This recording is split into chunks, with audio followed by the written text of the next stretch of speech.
আজকে কলেজের প্রথম দিন, মানে হাই স্কুল জীবন শেষ করে কলেজ জীবন শুরু করতে যাচ্ছি। যেহেতু নতুন কলেজে যাব, সেহেতু সন্তান মনের মধ্যে অন্যরকম এক অনুভূতি কাজ করছে। সকাল সকাল আম্মু রান্না করেছে, আর আমি সবার আগে খেতে বেরিয়ে গেলাম। সাথে আমার হাই স্কুল লাইফের সেই পুরনো সাইকেলটা।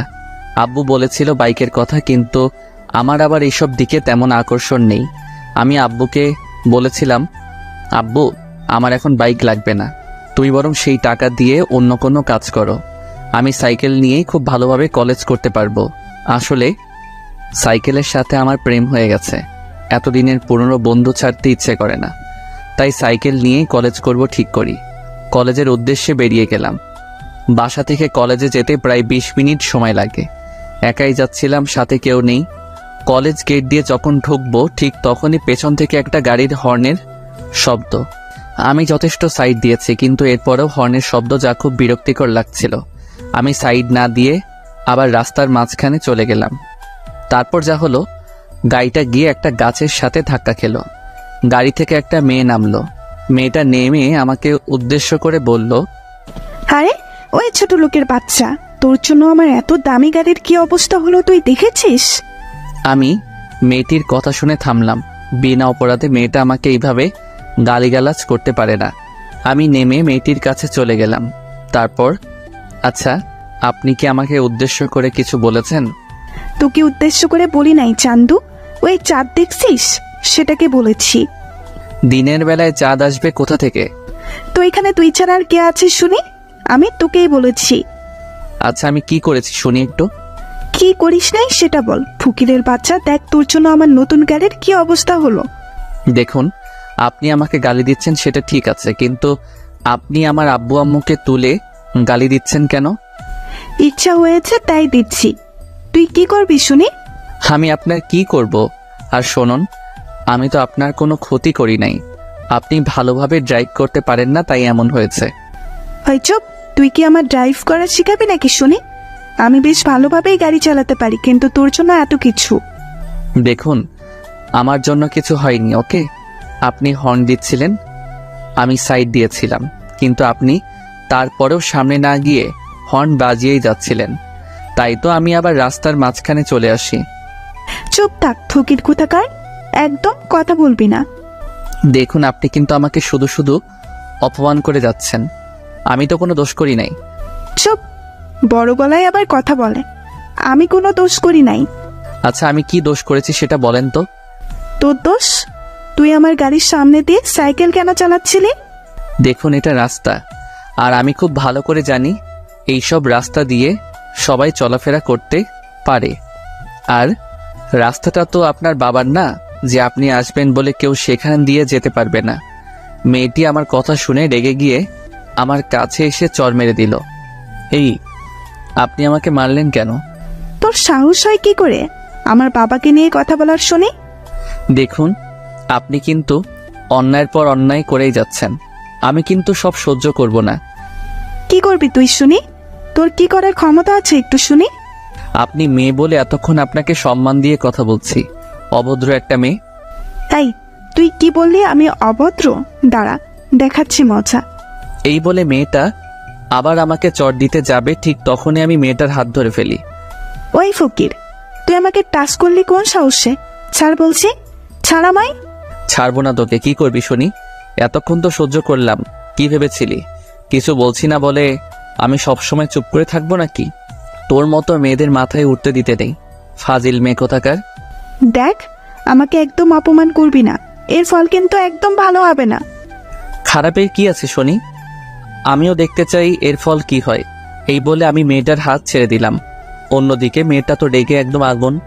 আমি চলে গেলাম মেয়েটার সামনে থেকে। ফাজিল, অভদ্র মেয়ে কোথাকার। কলেজে গিয়ে আমি আমার ক্লাস খুঁজে ক্লাসে চলে গেলাম। কিছুক্ষণ পর দেখি মেয়েটাও আমাদের ক্লাসের। দূর, মেজাজ আবার খারাপ হয়ে গেল। মেয়েটা আমাকে দেখে মনে হয় আবার রেগে গেছে। মেয়েটা দাঁত কটর মোটর করতে করতে সিটে বসে পড়ল। আমি আর মেয়েটার দিকে লক্ষ্য না করে কিছু নতুন ফ্রেন্ড বানিয়ে নিলাম। কিছুক্ষণ পর স্যার আসলো ক্লাসে। সবাই দাঁড়িয়ে স্যারকে সালাম দিলাম। তারপর স্যার আমাদের সবাইকে বসতে বলল, বসে পড়লাম। তা আজকে তো তোমাদের কলেজ লাইফের প্রথম দিন, কেমন লাগছে সবার?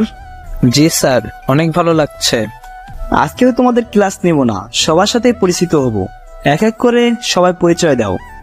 আগে আমরা মানে ছেলেরা সবাই পরিচয় দিলাম, তারপর মেয়েদের পালা। একসময় সেই মেয়েটি নিজের পরিচয় দিল। মেয়েটির নাম তিশা। বাহ, বেশ সুন্দর নাম, কিন্তু নামের সাথে মেয়েটির কামের কোনো মিল নেই। একটা বদমেজাজি মেয়ে। মেয়েদের এত মেজাজ থাকা ভালো না। আর মেয়েটা তখন আমাকে চর মেরেছিল, সেই জায়গাটা এখনো ব্যথায় টনটন করছে। এত শক্তি বাবা! ক্লাস শেষ করে বাসায় ফিরছিলাম, নতুন বন্ধুদের সাথে খুব ভালো লাগছিল। একদিনই সবাই কেমন আপন করে নিয়েছে। আমি আমাদের বাসায় চলে গেলাম। বাসায় যাওয়ার পর কলিং বেল চাপতেই আম্মু দরজা খুলে দিল। আমি সরাসরি আমার রুমে চলে গেলাম। আসলে আমি আম্মুর কাছ থেকে লুকাতে চাইছিলাম যে আমার গালে কারো হাতের ছাপ আছে, সেটা আম্মু না দেখুক। কিছুক্ষণ পর আম্মু আমার রুমে আসলো, তারপর বলল, তোর গালে তো কোন কিসের দাগ দেখলাম বলতো? না আম্মু, তুমি কিসের দাগ দেখবে? মিথ্যা বলবি না, আমি দেখেছি, আর এখনো তোর গালের দাগগুলো খুব ভালোভাবে বোঝা যাচ্ছে। কিসের দাগ বল আমায়। না মানে আম্মু, আমি সাইকেল চালাচ্ছিলাম, তখন একটা মেয়ের সাথে ধাক্কা খেয়েছিলাম, তাই মেয়েটা আমাকে চড় মেরেছিল। কিছুটা সত্যি কিছুটা মিথ্যা। পুরোটা সত্যি বলে দিলে এটা ওটা জিজ্ঞেস করে, কান ঝালাপালা করে দিবে। সেটা তো একটা দুর্ঘটনা মাত্র, তার জন্য কেউ এইভাবে মারে? আম্মু বাদ দাও তো, যা হবার হয়ে গেছে। আমার খুব ক্ষুধা পেয়েছে, আমাকে তাড়াতাড়ি খেতে দাও, আমাকে আবার খেলতে যেতে হবে। আচ্ছা, আমি খাবার বেড়ে দিচ্ছি, তুই তাড়াতাড়ি খেতে চলে আয়। তারপর খেতে গেলাম। খাওয়া দাওয়া শেষ করে আমি খেলতে মাঠে চলে গেলাম। ক্রিকেট খেলছিলাম। মাঠের অপর প্রান্ত দিয়ে একটা মেয়ে হেঁটে যাচ্ছিল, বল করল, আর আমি ব্যাট সজোরে চালিয়ে দিলাম। ব্যাস, যা হবার তাই হলো। বল সোজা গিয়ে মেয়ের গায়ে লাগলো। মেয়ে তো রেগে একেবারে আগুন হয়ে গেছে। মেয়েটা বল হাতে নিয়ে দাঁড়িয়ে আছে। কেউ মেয়েটার কাছে যেতেই সাহস পাচ্ছে না। সবাই আমাকে জোর করে ধরে পাঠিয়ে দিল। যেহেতু বল আমি মেরেছি, আমি মেয়েটার কাছে যেতেই আরো অবাক। আরে, এই তো সকালে সেই মেয়েটা। আমি গেছি, এইবার আমি শেষ। তবু বুক ভরা সাহস নিয়ে আমি মেয়েটার কাছে গিয়ে বললাম, এই যে তিশা আপু, বলটা যদি দিতেন তাহলে খুব ভালো হতো। ওই, তুই আমাকে আপু বললি কেন? আমি কি তোর আপুর মতো নাকি? সরি, ভুল হয়ে গেছে খালাম্মা, এইবার দয়া করে বল দিন, আমাদের দেরি হয়ে যাচ্ছে। ইস রে, আগেরটাই ভালো ছিল। আর শোন, তুই বল পাবি না, যা ভাগ। প্লিজ বল দিন। বললাম না তুই বল পাবি না। তুইও ঘ্যানর ঘ্যানর করিস কেন? এমনভাবে বলবেন না, প্লিজ বল দিন। আচ্ছা দিব, তবে তোকে কানে ধরতে হবে। বল, তুই রাজি? আমি আর কোনো উপায় না পেয়ে কানে ধরলাম। তারপর তিশা বলল, এইবারের মতো অল্পতেই ছেড়ে দিলাম, যদি আবার আমার সাথে পাঙ্কা নিতে আসিস তাহলে তোর খবর আছে। এই বলে তিশা আমার দিকে বল ছুঁড়ে মেরে চলে গেল। আমি মনে মনে বললাম, সবার সামনে আমাকে অপমান করার শোধ আমি তুলে নিব। বল নিয়ে চলে গেলাম, আবার খেলা শুরু। খেলা শেষ করে বাসায় ফিরছিলাম, তখন হঠাৎ করে বৃষ্টি নামলো। কি করব? হ্যাঁ, একটা যাত্রী ছাউনি আছে, আপাতত সেইখানে আশ্রয় নেওয়া শেষ হবে। আমি যাত্রী ছাউনির নিচে আশ্রয় নিলাম। বৃষ্টি শেষ, আমি বাসায় ফিরছিলাম, তখন দেখি তিশা আসছে। মাথায় দুষ্টামি বুদ্ধি ভর করলো। তিশা আমাকে দেখে আমার কাছে দিয়ে আসছিল। আমি আমার পাটা একটু বাড়িয়ে দিলাম, তারপর ধপাস, হায় হায়, তিশা পড়ে গেছে। আরে ওই ফাজিল ছোট লোক, তুই এটা কি করলি? কি করেছি আমি? তুই আমাকে ল্যাং মারলি কেন? আমি কোথায় ল্যাং মারলাম? তুমি নিজেই তো আমার পায়ের সাথে। চুপ, একদম চুপ, ফাজিল পোলা। আমি গেলাম, তুমি এভাবে বসে থাকো কেমন? প্লিজ আমাকে একটু উঠিয়ে দেন। সেটা আমি পারবো না, মেয়ে মানুষের গায়ে আমি হাত দিতে পারবো না। প্লিজ একটু ধরে তুলে দে। আমি পারবো না, আমি গেলাম। এই বলে আমি সেখান থেকে চলে আসলাম। পরদিন কলেজে স্যার ক্লাস করাচ্ছে, হঠাৎ তিশা চিৎকার দিয়ে উঠে বলল, স্যার, এটা কি ক্লাসরুম নাকি প্রেম করার জায়গা? কেন, তুমি এমন কথা কেন বললি? স্যার দেখুন, কে যেন আমাকে প্রেমপত্র ছুঁড়ে মেরেছে। কই দেখি দেখি। এই নিন স্যার, দেখুন। এমন কাজ কে করতে পারে? তিশা প্রথমে সবার দিকে তাকালো, তারপর আমাকে দেখিয়ে বলল, স্যার ওই ছেলেটাই মেরেছে। স্যার তখন আমাকে দাঁড় করালেন আর বললেন, এই, তুমি এই কাজ করেছো? স্যার আমি তো এইসবের কিছুই জানি না। স্যার ওই শয়তান ছেলে মিথ্যা কথা বলছে, ওই আমাকে প্রেমপত্র দিয়েছে। স্যার বিশ্বাস করুন, আমি দেই নাই। যে দিয়েছিল সেটা আমি জানি, কিন্তু বলছি না, ঝামেলা হতে পারে। আমি চাইছি ব্যাপারটা অল্পতেই মিটে যাক। তোমার কোনো কথা আমি শুনতে চাই না। এই প্রথম দেখে তোমাকে ছোটখাটো শাস্তি দেব। কি শাস্তি স্যার? কান ধরে দাঁড়িয়ে থাকো। কিন্তু স্যার, কি, এই শাস্তি ভালো লাগে নাই? তাহলে চলো তোমাকে নিয়ে প্রিন্সিপালের কাছে যাই। না স্যার, ঠিক আছে, আমি কানে ধরছি। আর কিছু করার নেই, যার জন্য কানে ধরলাম সে আমার দিকে হা করে তাকিয়েছিল। যাক, শত্রু তো বাড়ালাম না। যার জন্য কানে ধরলাম সে আমার বন্ধু হবেই। আমি কানে ধরেছি আর তিশা মিটিমিটি হাসছে, সেটা দেখে আমার গা জ্বলে যাচ্ছে। না পারছি কিছু বলতে, না পারছি কিছু সহ্য করতে, শুধু জ্বলছি। ক্লাস শেষে আমি বাইরে বের হয়ে ক্যাম্পাসে চলে গেলাম। একা বসেছিলাম, ক্লাসে সবার সামনে কানে ধরেছি, সবাই আমার দিকে চেয়ে হাসছে, সেটা আমার খুব খারাপ লাগছে। একা বসেছিলাম, তখন কোথা থেকে যেন তিশা এসে আমার গালে চড় বসিয়ে দিল। আমি তো হতবাক, সাথে ক্যাম্পাসের সবাইও। আমি গালে হাত দিয়ে বললাম, এই তুমি আমাকে মারলে কেন? বেশ করেছি, মেরেছি। তোর মতো ছোট লোক কি করে ভাবলো তুই আমাকে প্রেমপত্র দিবি আর আমি রাজি হয়ে যাব? আমি তোমাকে প্রেমপত্র দিতে যাব কোন দুঃখে শুনি? এখন আবার ন্যাকা সাজা হচ্ছে? তুই যে একটা বদ ছেলে সেটা আমার বোঝা হয়ে গেছে। দেখ, তোকে শেষবারের মতো বলে দিচ্ছি, তুই ওই সব ধান্দা মাথা থেকে বের করে দে। তোর মতো ফকিরকে আমি ভালোবাসি না, আর কোনোদিন ভালোবাসবো না। তোর মতো ছেলেদের করুণা করা যায়, কিন্তু ভালোবাসা যায় না। আমি তো তোমাকে ভালোবাসি না, তাহলে এত কথা আসছে কোথা থেকে শুনি? ভালোবাসিস না? না, তাহলে প্রেমপত্র দিলি কেন? আমি তোমাকে কোনো প্রেমপত্র দেই নাই। এখন আবার মিথ্যা বলা হচ্ছে, তাই না? তখন পেছন থেকে একটা ছেলে বলে, ও কোনো মিথ্যা কথা বলে নাই, ও সত্যি কোনো প্রেমপত্র দেয় নাই। আসলে আমি ওটা তানহার দিকে ছুঁড়ে মারছিলাম, কিন্তু বলে সেটা আপনার কাছে চলে যায়। তাহলে সেটা এতক্ষণ না বলে এখন বলছেন কেন? আমি বলার জন্য আপনাদের খুঁজতেছিলাম। এখন বিশ্বাস হলো তো আমি তোমাকে কোনো প্রেমপত্র দেই নাই? হুম। আর কিছু না বলে তিশা সেখান থেকে চলে গেল, আর ছেলেটি আমার কাছে এসে বলল, আমি সরি, আমার জন্য তোমাকে এত কিছু সহ্য করতে হলো। না, এর জন্য সরি বলার কি আছে? আচ্ছা, আমরা কি ফ্রেন্ড হতে পারি? শুধু ফ্রেন্ড না, বেস্ট ফ্রেন্ড। হ্যাঁ, হতেই পারে। তোমার নাম কি? আমার নাম ফারাবি, তোমার নাম তো সোহেল। হ্যাঁ। আচ্ছা, ফ্রেন্ডশিপে তুই করা বলাটা বেশি ভালো, তাই না? হ্যাঁ, সেটাই। এইভাবেই কলেজে একজন বেস্ট ফ্রেন্ড পেয়ে গেলাম। এরপর থেকে অনেক বন্ধু হতে লাগলো। ফারাবি আর আমি এখন একদম কাছের, বলতে গেলে দুই ভাইয়ের মতো। একদিন দেখি ফারাবি মন খারাপ করে বসে আছে। কিরে মামা, মন খারাপ কেন? আর বলিস না, আমি তানহাকে এত ভালোবাসি, কিন্তু আমি সেটা এখনো তানহাকে বলতেই পারলাম না। তুই তো একটা গাধা, তাই বলতে পারিস নাই। আচ্ছা, কাল কলেজে চল, আমি সব ম্যানেজ করে দিব। কিভাবে কি করবি দোস্ত? সেটা কালকে দেখতে পারবি। পরদিন কলেজে ফারাবি আর আমি অনেক আগেই কলেজে চলে এসেছি। দেখি তানহা আর ওর বান্ধবীগুলো আসছে। আমি তানহার সামনে গিয়ে বললাম, তানহা, তোমার সাথে আমার কিছু কথা ছিল। জি বলো, কি কথা? দেখো, বেশি ঘুরিয়ে পেঁচিয়ে বলতে পারবো না, আমার বন্ধু ফারাবি তোমাকে ভালোবাসে। আপনার বন্ধু ফারাবি আমাকে ভালোবাসে, সেটা আপনার বন্ধুর ব্যাপার, কিন্তু আমি অন্য এক ফারাবিকে ভালোবাসি, ক্লাস 10 থেকে। কিন্তু আমার বন্ধু তো তোমাকে অনেক ভালোবাসে। প্লিজ ফারাবিকে ফিরিয়ে দিও না। সরি, আমার পক্ষে সম্ভব নয়। আমি মন খারাপ করে ফারাবির কাছে চলে গেলাম। তারপর, দোস্ত, তুই তানহাকে ভুলে যা। কেন? একথা কেন বললি? তানহা নাকি অন্য কোনো এক ফারাবিকে ভালোবাসে। দাঁড়া, তানহার মজা বের করতেছি।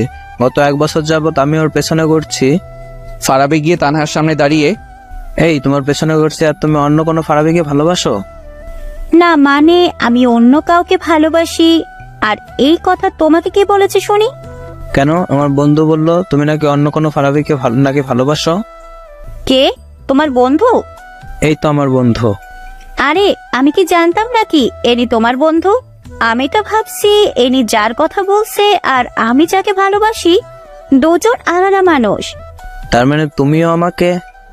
হ্যাঁ। তাহলে তুমি যে বলেছো 1 বছর ধরে ভালোবাসো? হ্যাঁ, বাসি তো।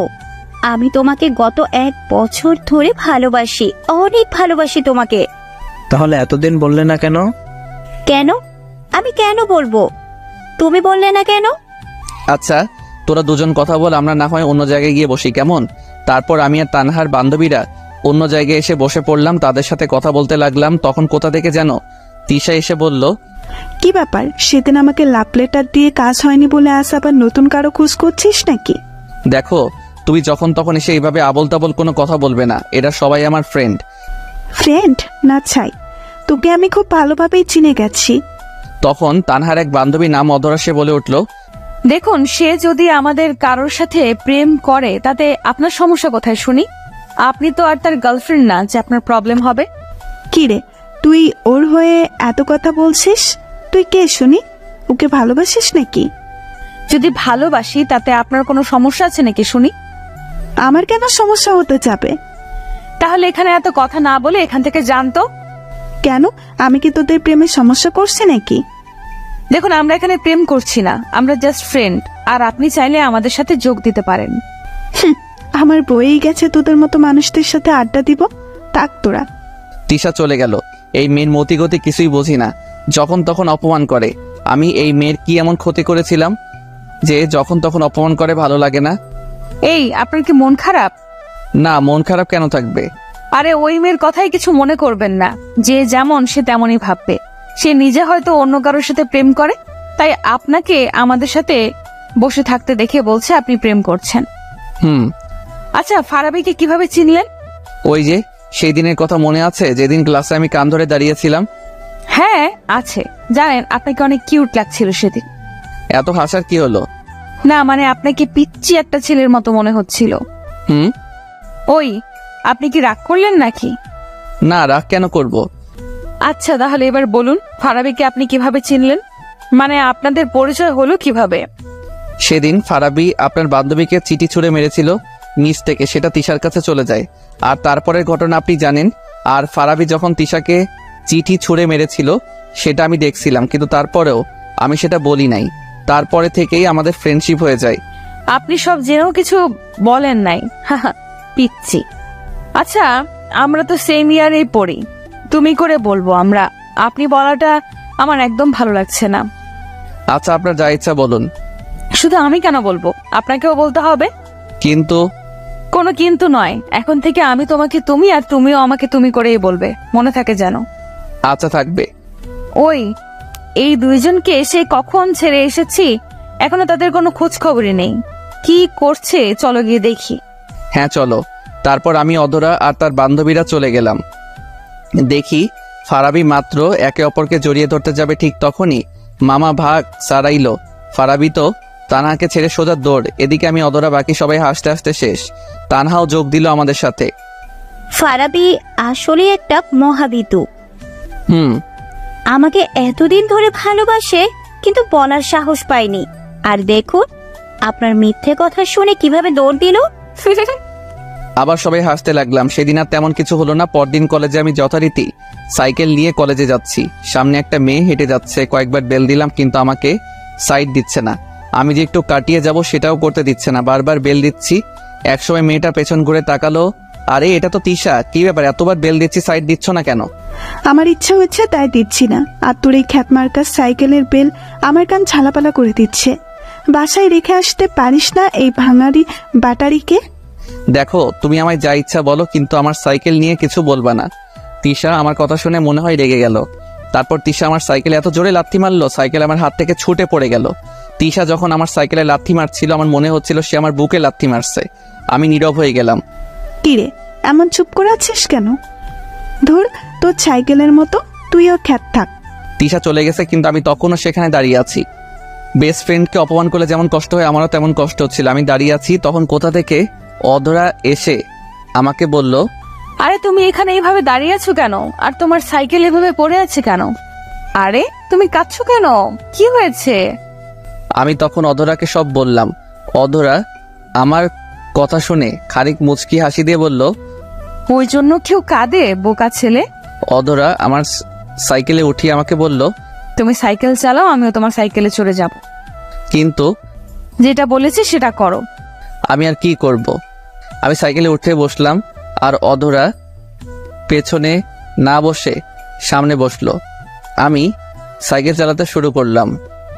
একটা গান আছে না, চলে আমার সাইকেল ওই উইরা উইরা, আমার সেই গান গাইতে ইচ্ছে করছে। আচ্ছা সোহেল, জানো আমার এখন অনেক ভালো লাগছে। কেন, এত ভালো কেন লাগছে? সেটা আমি বলতে পারছি না, কিন্তু অনেক ভালো লাগছে সেটা বুঝতে পারছি সোহেল। আচ্ছা, বুঝতে হবে না, আমাকে সাইকেল চালাতে দাও, এত তিরিং বিরিং করো না। আচ্ছা ঠিক আছে। আমি সাইকেল চালিয়ে কলেজ পর্যন্ত আসলাম। সবাই অবাক আমাদের দেখে, হা করে তাকিয়ে আছে আমাদের দিকে। তিশাও অবাক। তিশা মনে হচ্ছে একটু বেশি অবাক হয়েছে। তিশা হা করে তাকিয়েছিল আমাদের দেখে। এই তুমি এখানে নামালে কেন? সাইকেল জায়গা মতো রেখে আসি। আচ্ছা যাও, তাড়াতাড়ি এসো, আমি চলে গেলাম। তিশা আমার কাছে এসে বলল, কিরে, আজকাল কি সাইকেলে যাত্রী উঠানো শুরু করলি নাকি? নিশ্চুপ, কোনো কথা বলছি না। সকালে তিশা আমার সাথে যা করেছে তার জন্য আমি তিশাকে কোনোদিন মাফ করতে পারবো না। কিরে, কথা বলছিস না কেন? বোবা হয়ে গেলি নাকি?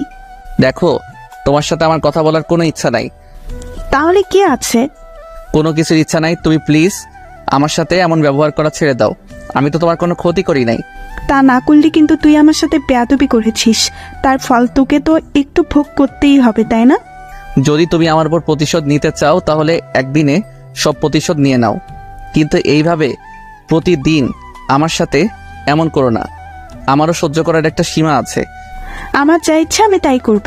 তুই তো একটা ফকির খ্যাত মার্কার ছিলে, তোর সাথে আমি কিরকম ব্যবহার করব সেটা কি তুই আমাকে শিখিয়ে দিবি নাকি ফাজিল পোলা? তুমি এখন যা ইচ্ছা বলো, কিন্তু সবার সামনে আমাকে আর অপমান করো না। আমাকে সবার সামনে ছোট বানিয়ে তোমার লাভ কি একটু বলবে? কোনো লাভ নাই তো। তাহলে আমাকে সবাই সামনে ছোট বানাও, আমাকে আর ছোট বানিও না। দেখ, বেশি প্যাকুর প্যাকুর না করে যা এখন। আমি তো তোমার কাছে আসিনি, তুমি এলে আমার কাছে, তাহলে আমাকে যেতে বলছো কেন? যেতে হলে তুমি যাও। আরে ওই, তুই কার উপর রাগ দেখাচ্ছিস শুনি? দেখ, আমার উপর কিন্তু একদম রাগ দেখাবি না। আমি তোর রাগ সহ্য করব না। আমার সাথে বেশি লাগতে না এলে না, এই কলেজ থেকে তাড়িয়ে ছাড়বো, এই বলে দিলাম। হঠাৎ অধরা চলে এলো। কে কাকে তাড়াবে? ওই, তুই এখানে এলি কেন? তোকে কি কেউ আমাদের মাঝখানে ডেকেছে? তুই কেন এলি আমাদের মাঝে নাক গলাতে? বারে, তুমি আমার ফ্রেন্ডকে আপন করেছো, তাকে হুমকি দিচ্ছ, আর আমি চুপটি করে থাকবো? সেটা কিভাবে হয় বলো? আমি থাকতে আমার ফ্রেন্ডকে তুমি অপমান করতে পারো না। আমি তো অবাক, অধরা আমাকে নিয়ে এত সিরিয়াসলি কথা বলছে, ঝগড়া করছে। তুই এমন ভাবে কথা বলছিস যেন এই গায়া খ্যাত ছেলেটা তোর বয়ফ্রেন্ড। হ্যাঁ সোহেল, আমার বয়ফ্রেন্ড, তাতে কোনো সমস্যা? আরে বাহ, তা কবে শুরু করলি রিলেশন? এই তো মাত্র শুরু করেছি। রিলেশন শুরু করেছিস, তার প্রমাণ কি? তুই কি প্রমাণ চাস বল, আমি সেই প্রমাণই দিব। তাহলে এক কাজ কর, জড়িয়ে ধরে একটা চুমু খাতো। কেন চুমু খাবো কেন? আরে তা না হলে বুঝবো কিভাবে যে তুই তাকে কি ভালোবাসিস কিনা? আচ্ছা, আমি এক্ষুনি প্রমাণ করে দিচ্ছি। এই বলে অধরা আমার দিকে এগোচ্ছে, অবস্থা বেগোতেই। এখানে থাকলে যে কোনো কিছু হয়ে যেতে পারে। অধরা আমার কাছে আসার আগে আমি দৌড় দিলাম, একটা নিরাপদ স্থানে এসে হাঁপাতে লাগলাম। জানি না ওই জায়গায় দাঁড়িয়ে থাকলে কি না কি হয়ে যেত। ও অধরার পরিচয় দেয়নি। অধরা দেখতে খুব সুন্দরী, ময়দা সুন্দরী না, প্রাকৃতিক সুন্দরী। আর অধরার পরিবার বেশ ভালোই স্থানেই আছে, কিন্তু অধরার মনে কোনো অহংকার নেই। পরিচয় দিতে দিতে ক্লাসের বেল দিয়ে দিছে। ক্লাসে ঢুকে দেখে অধরা আমার দিকে রাগি লোকে তাকিয়ে আছে। আরে এই মেয়ের আবার কি হলো? আমার দিকে এমনভাবে তাকিয়ে আছে কেন? আমি তো কোনো দোষ করি নাই। আর অন্যদিকে দেখি তিশা মুচকি আসছে। বুঝি না এই দুই মেয়ের কি হয়েছে। তবে তখন যে অবস্থা হয়েছিল তাতে করে তাদের দুজনের চুল ধরাধরি হয় নাই, এটাই অনেক। ক্লাসের স্যার এসে পড়ছে, সবাই মিলে দাঁড়িয়ে স্যারকে সালাম দিলাম। দাঁড়ানো অবস্থায় আবার অধরার দিকে তাকিয়েছিলাম, দেখে বজ্জাত মেয়েটা তখন আমার দিকে রাগি লুকে তাকিয়ে আছে। গাল লাল হয়ে গেছে, চোখ তো আরো বেশি লাল, মনে হয় জ্বলছে। আমি পোড়া পোড়া গন্ধ পাচ্ছি। ক্লাসের সময় আমি যেই কয়বার অধরার দিকে তাকিয়েছিলাম প্রত্যেকবার দেখেছি অধরা আমার দিকে রাগি লুকে তাকিয়ে আছে। তাই ভয়ে পরের ক্লাসে আর অধরার দিকে তাকাই নাই। ক্লাস শেষ করে পালিয়ে পালিয়ে বাসায় চলে আসছি। জানি না আবার কার সামনে পড়বো, আবার নতুন কি ঝামেলা হবে। তার থেকে ভালো পালিয়ে বাসায় চলে আসলাম। বাসায় এসে খাওয়া দাওয়া শেষ করে একটু ঘুমিয়েছিলাম, আর তখনই কে যেন এসে আমার কান টেনে ধরেছে। এর আগে কখনো এমন হয় নাই, কোনোদিন কেউ আমার কান টেনে ধরে নাই। আমি ঘুম ঘুম চোখে দেখে অধরা আমার পাশে বসে আছে, সকালেই সেই রাগি লোক। উফ, আমি স্বপ্ন দেখছি, মেয়েটা আমার উপর এত খেপেছে কেন? তুই তখন এভাবে পালিয়ে গেলি কেন? আমাকে এখন একটু ঘুমাতে দাও, কালকে কথা হবে। কাল কেন হবে? আমি আজকেই কথা বলবো, আজকে। আমার ঘুম তখন অনেকটাই হালকা হয়ে গেছে। আমি ভালোভাবে তাকিয়ে দেখি অধরা আমার কান টেনে ধরে বসে আছে। এই তো তুমি এখানে? কেউ দেখেনি তো? সবাই দেখেছে, কিন্তু কেউ কিছু বলতে সাহস পায়নি। সাহস পাইনি মানে বুঝলাম না। তোকে এত কিছু বলতে হবে না। এখন বল, তুই তখন অমন করে দৌড়ে পালালি কেন? তো কি আমি দাঁড়িয়ে থাকতাম নাকি? হ্যাঁ থাকতিস, তোর জন্য আমি এই প্রথম হেরে গেলাম। হেরে গেছো মানে? হেরে গেছি মানে আমি ওই বজ্জাত মেয়ের কাছে হেরে গেছি। জানিস, তুই চলে যাবার পর বজ্জাত মেয়েটা আমাকে অনেকগুলো কথা শুনিয়েছে। সেখানে আমার কি দোষ? সব তোর দোষ। তুই তখন সেখানে দাঁড়িয়ে থাকলে তো সবকিছু মিটে যেত। তুমি যে আমাকে কিস করতে আসছিলে তার জন্যই তো পালিয়ে গেছি। একটা কিস খেলে কি এমন ক্ষতি হতো শুনি? বাড়ি আমার লজ্জা লাগে না বুঝি? পাইছে রে আমার লজ্জাবতী। আচ্ছা, সব কথা পরে, আগে বলো তো তুমি আমাদের বাসায় কিভাবে আসলে? আবার আব্বু আম্মু তোমাকে কিছু বললো না? আমি ফারাবির কাছ থেকে তোমার বাসার ঠিকানা নিলাম, তারপর তোমার বাসায় আসলাম। আর আব্বু আম্মু তাদের তো মাত্র একটা কথা বলেই পটিয়ে ফেলেছি। কি এমন কথা বলছো? বলতে লজ্জা করছে। লজ্জা করে? কিন্তু কেন? না মানে আমি বলেছি আমি তাদের ছোট ছেলের হবু বউ, দুষ্টুমির হাসি দিয়ে। কি তুমি এই কথা বলেছো? এত চিৎকার করার কি আছে? এই, তুমি কি আমাকে মারতে চাচ্ছ নাকি? আব্বু আম্মু তোমাকে কিছু বলে নাই? কি বলবে, শুধু বলেছে আগে ভালো মতো পরীক্ষায় পাশ করব, তারপর যা হবার হবে। হ্যাঁ, তোমার যা হবার তাই হবে, কিন্তু আমার মনে হচ্ছে এইবার আমাকে এই বাড়ি চিরদিনের জন্য ছাড়তে হবে। সমস্যা নেই, আমাদের বাসা তোমার জন্য আছে তো। চুপ করো। তোমাকে কে বলতে বলেছিল ওইসব মিথ্যা কথা? কেউ না, কে বলতে বলবে? আমার ইচ্ছে হয়েছে তাই বলেছি। আর আমার শ্বশুর শাশুড়ি মনে হয় আমাকে পছন্দ করেছে, তাই তো বেশি কিছু বলে নাই। ওই ভাই, কেউ এই বজ্জাত মেয়েকে একটু বোঝান তো, না হলে আমাকে একটা বিমান দেন, আমি উগান্ডা চলে যাব। এই মেয়ে বলে কি প্রথমেই শ্বশুর শাশুড়ি বানিয়ে ফেললো? মাথায় মনে হয় বড় ধরনের প্রবলেম আছে। এই তুমি কি ভাবছো? না, তেমন কিছু না। আব্বু আম্মু কি সত্যি বাসায় আছে নাকি আজ খালি বাসা? না, ওনারা তো নিচেই বসে আছে। আমি যখন এলাম তখন তারা নিচেই বসেছিল। এখন কোথায় গেছে আমি কি করে বলবো? আমি তাড়াতাড়ি করে নিচে এলাম, দেখি আব্বু আম্মু নিচেই বসে আছে। এই রে, আমি এবার শেষ, আমি এইবার মরবো। আব্বু আমাকে দেখে ডাক দিল। আমি ভয়ে ভয়ে আব্বুর কাছে গেলাম। কিরে, এসব কি শুনছি? কতদিন ধরে চলছে এসব? আব্বু, আমি এসবের কিচ্ছু জানি না। হয়েছে, এখন আর মিথ্যা বলার কোনো দরকার নেই। শোন, মন দিয়ে পড়ালেখা কর। আর প্রেম করছিস ভালো কথা, আমাদের কাছে লোকালি কেন? আরে আব্বু, দেখি রাগ না করে আমার সাথে ভালোভাবেই কথা বলছে, কিন্তু আব্বু সত্যিটা না জেনে মিথ্যাটা সত্যি ধরে নিল। দূর, ভালো লাগে না। আচ্ছা, মেয়েটা সেই কখন আমাদের বাসায় এসেছে, ওকে কিছু খেতে দাও। না, আমি এখন কিছু খাবো না, আমাকে বাসায় যেতে হবে। আরো কিছুক্ষণ থেকে গেলে ভালো লাগতো। না আম্মু, অন্য একদিন। কি বজ্জাত মেয়ে, এখনই আমার আম্মুকে আম্মু বলে ডাকতে শুরু করেছে। আচ্ছা সোহেল, ও যখন চলে যেতে চাইছে তাহলে এক কাজ কর, তুই গিয়ে অধরাকে একটু এগিয়ে দিয়ে আয়। আমি আব্বুর কথায় রাজি হয়ে গেলাম, কারণ আমাকে জানতে হবে অধরা আমার বাসায় মিথ্যা কথা কেন বলল। আমি আর অধরা বাসার বাইরে চলে এসেছি। এই, তুমি আমার বাসায় মিথ্যা কথা বললে কেন? আমি চাইছিলাম আমি মিথ্যা বলে তোমাকে একটু বকুনি খাওয়াবো, কিন্তু পরে সব সত্যি বলে দিব। কিন্তু আব্বু আম্মু তো আমাকে তাদের ছেলের বউ বানাতে রাজিই আছে, তাই আর সত্যি বললাম না। হ্যাঁ, খুব ভালো করেছো, আমাকে উদ্ধার করেছো সত্যি না বলে। অধরার সাথে ঝগড়া করতে করতে অধরাকে তাদের বাসায় পৌঁছে দিয়ে আসলাম। বাসায় আসার পর আম্মু আবার কান টেনে ধরলো আর বলল, আমাদের না জানিয়ে বউ খোঁজা হয়ে গেল। দেখো আম্মু, ওই বজ্জাত মেয়েটা মিথ্যা বলছে। মিথ্যা না, সত্যি সেটা আমি জানি না, আর জানতে চাইও না। ছেলের বউ হিসাবে মেয়েটাকে আমার ভালোই লাগলো। ধুর আম্মু, তুমিও না। আমি চলে গেলাম। এইভাবে যেতে লাগলো দিনগুলো। তিশা আমাকে অপমান করে আর অধরা আগলে রাখে। এর কিছুদিন পর অধরা আবার আমাদের বাসায় আসলো। এসে আব্বু আম্মুকে বলল তার সাথে নাকি তার কোনো এক ফ্রেন্ডের বাসায় যেতে হবে, কিসের নাকি পার্টি আছে। আমি যেতে না চাইলেও আব্বু আম্মু আমাকে জোর করেই পাঠিয়ে দিল। আমি গাড়িতে উঠে অধরাকে জিজ্ঞেস করলাম, আচ্ছা আমাকে সাথে না নিলেও তো পারতে। হ্যাঁ পারতাম, কিন্তু যে পার্টিতে যাচ্ছি সেখানে সবাই কম বেশি মিঙ্গেল, তাই ভাবলাম আমি একা সিঙ্গেল থাকি যদি, তাই তোমাকে নিয়ে যাচ্ছি। এই মেয়ে আসলে একটা বড় পাগল। পার্টিতে গিয়ে আমি আর অধরা পাশাপাশি হাঁটছি। এক সময় অধরা আমার হাত ধরলো। কি হলো এটা, তুমি আমার হাত ধরলে কেন? আশেপাশে দেখো সবাই হাত ধরে হাঁটছে। আমি আর অধরা হাঁটছি, এমন সময় তিশা আমাদের সামনে আমাদের দেখে প্রচন্ড রেগে গেছে। চোখ দুটি লাল হয়ে গেছে, মনে হয় আমাদের দুজনকে খেয়ে ফেলবে। কি রে, সেদিন তো আমাকে খুব কথা শুনিয়েছিলি সোহেল নাকি আমাকে ভালোবাসে না। এই দেখ, আমি আর সোহেল আজ একসাথে হাত ধরে হাঁটছি, আর সোহেল আমাকে খুব ভালোবাসে, বুঝলি? ফাজিল মেয়ে, এতদিন তোর জন্য অনেক অপমান মুখ বুজে সহ্য করেছি, কিন্তু আর সহ্য করব না। কিসের এত দেমাগ শুনি? তোর বাবা বড় লোক তাই? হ্যাঁ, আমার বাবা বড় লোক, তাই আমার এত দেমাক। আরে থাম থাম, শুধু কি তোর একার বাবাই বড়লোক নাকি? অন্য কারোর বাবা বড়লোক হতে পারে না? শুন, তুই এতদিন সোহেলকে অকারণে অনেক অপমান করেছিস, কিন্তু এরপর থেকে ভুলেও আর তাকে তুই অপমান তো দূরের কথা, তার ধারে কাছেও আসবি না, এ বলে দিলাম। তুই বলার কে?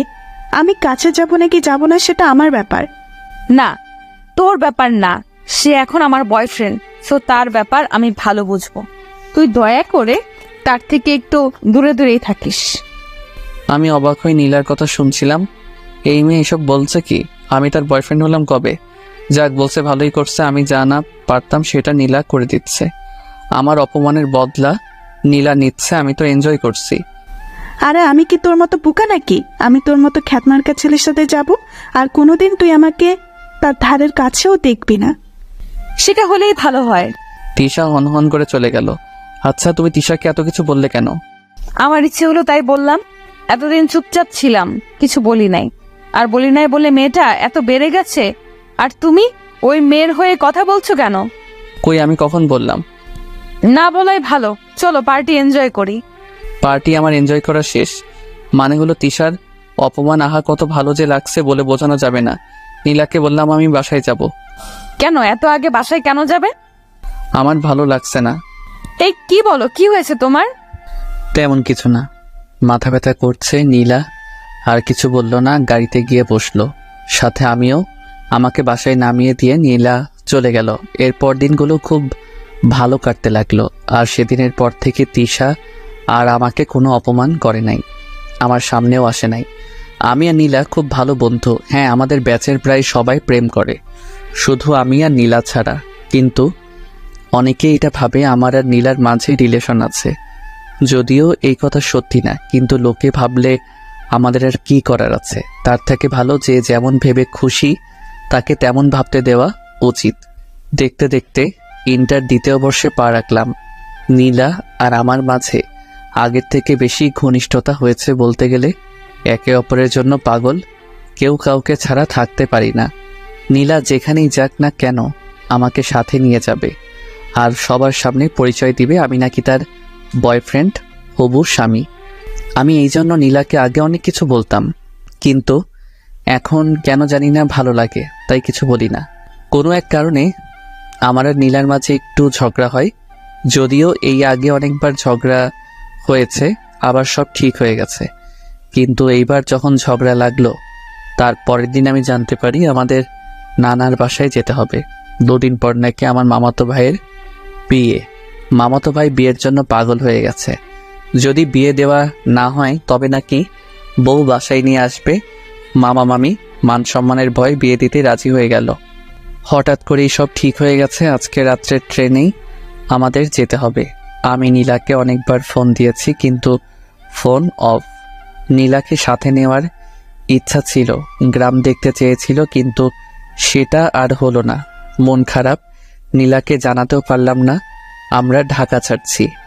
মামার বাসায় গিয়ে আমি মনমরা হয়েছিলাম। যেদিন গায়ে হলুদ সেদিন কয়েকটা মেয়ের সাথে কিছু পিক তুলে ফেসবুকে আপলোড করি। আমার গায়ে হলুদ ছিল আর জামাই জামাই লাগছিল। পোস্টে লেখা ছিল কালকেই বিয়ে। তারপর সব ঝামেলা শেষ। উফ, খুব আনন্দ লাগছে। ছবি আপলোড করার কিছুক্ষণ পর দেখি নীলার ফোন। আমি তো মহা খুশি। নীলা ফোন দিয়েছে, মনের খুশিতে হাসতে হাসতে ফোন ধরলাম। হ্যাঁ নীলা বলো। জানো, আমি খুব খুশি। নীলা আমার সেই কথার দিকে মন না দিয়ে বলল, আচ্ছা তুমি এখন কোথায়? তোমাদের বাসায় কেউ নেই, তোমাকেও দেখছি না। আমি তো গ্রামে আছি। ঠিকানা দাও। তাও ঠিকানা দিয়ে দিলাম, সাথে সাথে ফোন কেটে দিল। ধুর, কি হলো? একটু যে মন খুলে কথা বলবো সেটাও হলো না। রাতে সবাই আনন্দ করছে, হঠাৎ বাসার বাহিরে 2টা গাড়ি এসে থামলো। এত রাতে গাড়িতে কে এলো? সবাই চিন্তায় আছে। গাড়ি থেকে লোকগুলো নেমে বাসার দিকে আসছিল।